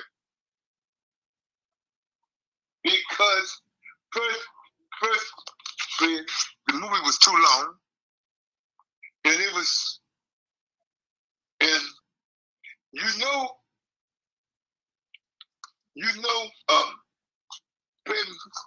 what was the guy named that played Elijah? Oh yeah, I know you're talking about. Well, continue. I don't know his name. Okay, he came to Yusuf's show. He got threatened. He came to Yusuf's show. Yusuf told him to talk to Farrakhan. Because some of Farrakhan had a minister in New York at that time by the name of Conrad Muhammad. Conrad, yeah. Conrad Muhammad. I think he was from uptown. Right. He said to me that, why are you saying, I said, man, listen, Conrad, you don't know who I am, bro. So I said, ask your man. He just pulled up. I said, ask Yusuf Shaw, ask your boss Farrakhan about me. So when he found out, he said, you Jeremiah's captain? Brother, I'm sorry, brother. Can we talk, brother? I said, nigga, get away from me. You act like I was some bum. He said, nigga, get away from me.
He's taking for like $750 a piece down in Atlantic City. I got me a bankroll, and I went to Vegas, and I stayed in the Plaza Hotel downtown.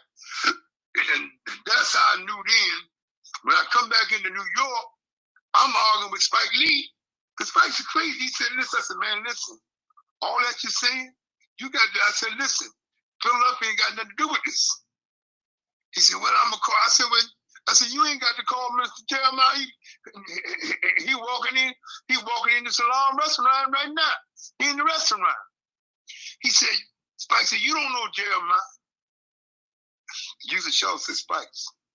He was Jerry's captain. He was Jerry's business captain. So they all knew about Sam Christian. But you ever heard of a story of a guy named Major Coxton? Who? That was Major Coxton. No. He was a moving shaker and alleged that Jeremiah Captain killed him in 1974. No. You never heard about the shootout at Club Harlem with the Muslims in Atlantic City? Yeah, you told me about it. So, said Fred, we was real gangsters. Elijah was scared of Jared's crew. But what I will say, Fred, all that circle, all that, they tried to get guys out of Philly to do that work in 1965. But nobody would okay it because you got your own guys, 7, 12, 13. And you know, when Elijah came out of prison, he stayed in D.C. That's how he opened the doors of number 4. So people don't understand the whole dynamics of how this thing led up to this. When he was in number 1, when Big Red was in number 1, when him and Minister Lehman got into it, Yusuf Shaw called Chicago and told Elijah that he disrespected the minister. Elijah told him, he said, I know his weakness and I put him there. Elijah, you didn't put nobody nowhere. You couldn't stay there because the police was on your ass. So you had to have somebody else there. You notice Elijah never left Chicago unless it was main big outpouring meet. That's the only time he left Chicago. He signed Farrakhan and he signed Malcolm. Elijah didn't go nowhere. In the 60s, and the early 70s, till he died, Fred, did you see him anywhere? Arizona and maybe Mexico. That's where he was at. And then they're going to put it on his health. See, Fred, all that John Ali told you, man, I can't wait to watch it. If I watch it. You need to watch it because it's going to be really good. Well, Fred, you know, it might be all right, but I ain't benefiting from it. I'll get to it. I'll get to it. But what I'm saying to you, Fred, the whole story is your people don't know. This was a 2.5 year, a 2.5 years until they finally led to assassinate this brother, man. Fred, this was an ongoing conspiracy. John Ali, a lot of stuff he didn't tell you from what I had before. And like today, Fred, you can't even get a hold of the kid. I can't even get a hold of the kid. They got the kid scared. You see, they ain't bother me, Fred. This is the Goose Shop. So today we are going to... going down through the game. Fred, the kid ain't even call you back no more, did he? He called me back once, maybe twice. I got to call him. But Fred, he's scared, man. They put pressure on him for talking about his father and Farrakhan. You see, they ain't putting no pressure on me. Why do you think they put pressure on him and not on me, Fred? You and OG. And they know it. And they know I bring the noise on. They know it. See, Fred, what it is? He ain't got no help, Fred. They can do him any kind of way. And I don't like that, Fred. They treat this young man wrong. Fred, he ain't doing nothing wrong. No. He has a right to talk about his father. See, Farrakhan got these guys around him, Fred. They don't know that it's almost over. That's what I'm saying. It's over. Fred, and everybody's saying Mustafa can't handle it. If Mustafa take over, Fred, the nation gonna be done. If Farrakhan go, they're gonna be done. I said it. Captain Leon Muhammad said it.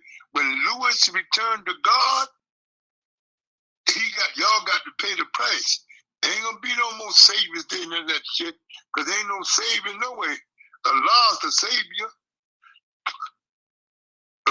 Farad ain't no damn savior. Farad was a European rug seller. See, that's how I talk to him, man, because I don't pay him no attention. But that's what it is, man. So the whole damn little prayer, all them girls, if you check their record prayer, all of them come out the streets. So, see, I know the public knowledge. Now, what I will say, friend, Sister Claire was a good woman. She's a good woman, man. But the way Elijah dogged her, friend, he's gonna tell us don't fornicate and you fornicate. Right. That don't sound right. We can't. My wife can't wear no fur coats and June, but your daughter can. Right. That's crazy. So, friends, Minister James wasn't no angel. I don't know what Ali. James Shabazz out of Temple 25. Right. Yeah, I don't know what Ali told you about Minister James. That was Ali's minister. So, what did Ali say about 1973? They came out of 25. He knew two of the other guys, in addition to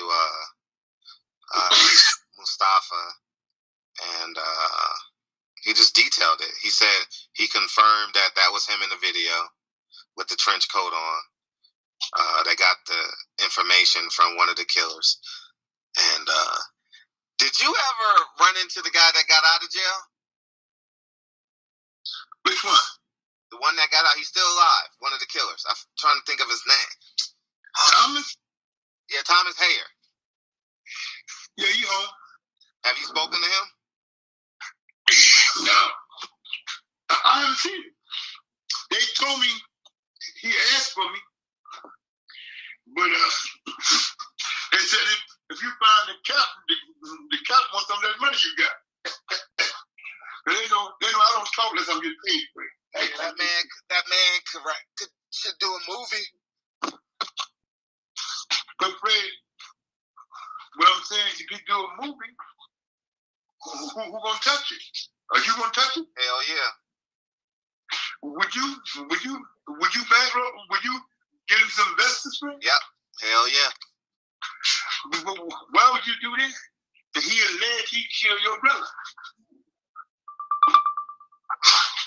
Why would you do that, Fred? Historical purposes. I think it's important. So you would do it on the strength of history? Absolutely.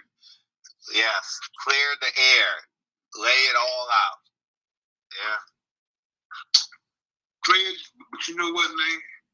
I gave you more than I meant to give you. All right.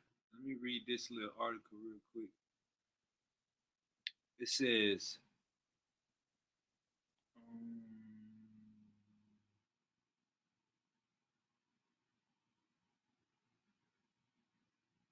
okay, it says,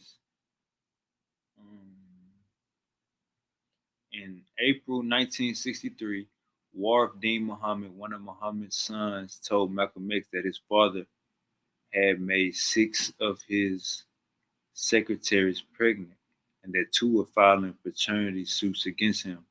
The 2 women whose lawsuits were filed in LA told Malcolm X later that Muhammad had frequently derided and spoken against him in their presence. Heartbroken at the betrayal, Malcolm X believed he had no choice but to acknowledge the scandal before the congregation as well as the press and to withdraw from the daily happenings of the church. When Muhammad heard of Malcolm X's break from the church, he barred him from preaching for 90 days. On March 8, 1964, Malcolm X formally announced his resignation from the Nation of Islam Angered by Malcolm X's actions and words, Muhammad began to speak out against his former friend and colleague, a member of the Seventh Temple of the Nation of Islam, then confirmed to Malcolm X what he already knew, that his life was in danger because of his break from Muhammad. FBI investigators continued to plague Malcolm X as well. In January 1965, he visited the two young women who had filed paternity suits against Muhammad. The women eventually would drop their suits out of frustration. They had not been able to secure subpoenas on Muhammad. So he got 6 of his young secretaries pregnant. 2 of them that filed lawsuits, they had to drop them because they couldn't get subpoenas for Muhammad. On February 14th, Malcolm X's house was firebombed. A week later, February 21st, he was shot to death by multiple assailants, all assailants with the Nation of Islam. One of the assailants had rushed toward him at a gathering at the Audubon Ballroom in Harlem and shot him in the chest with a sawed-off shotgun. And 2 others shot him with handguns.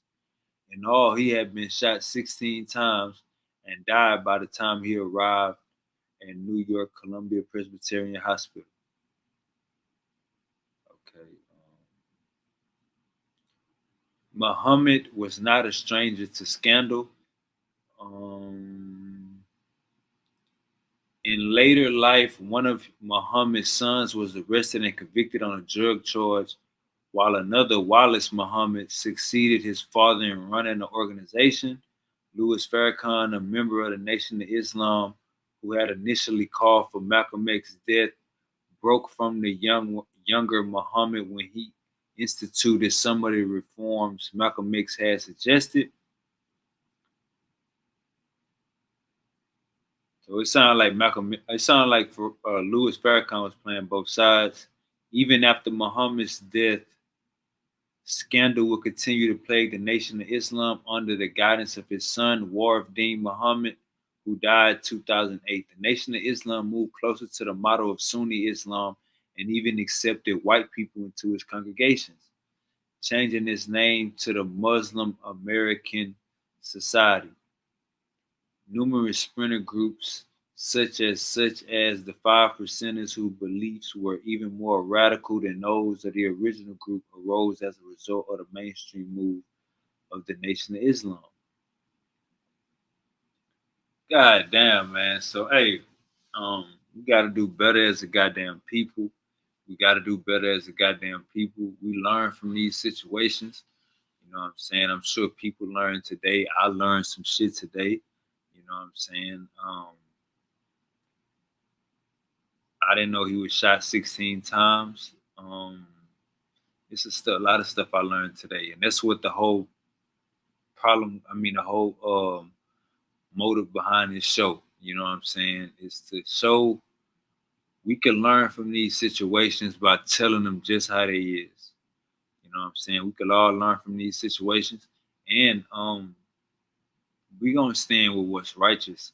So it's not about picking sides or being emotional. It's about one of our brothers was done wrong, and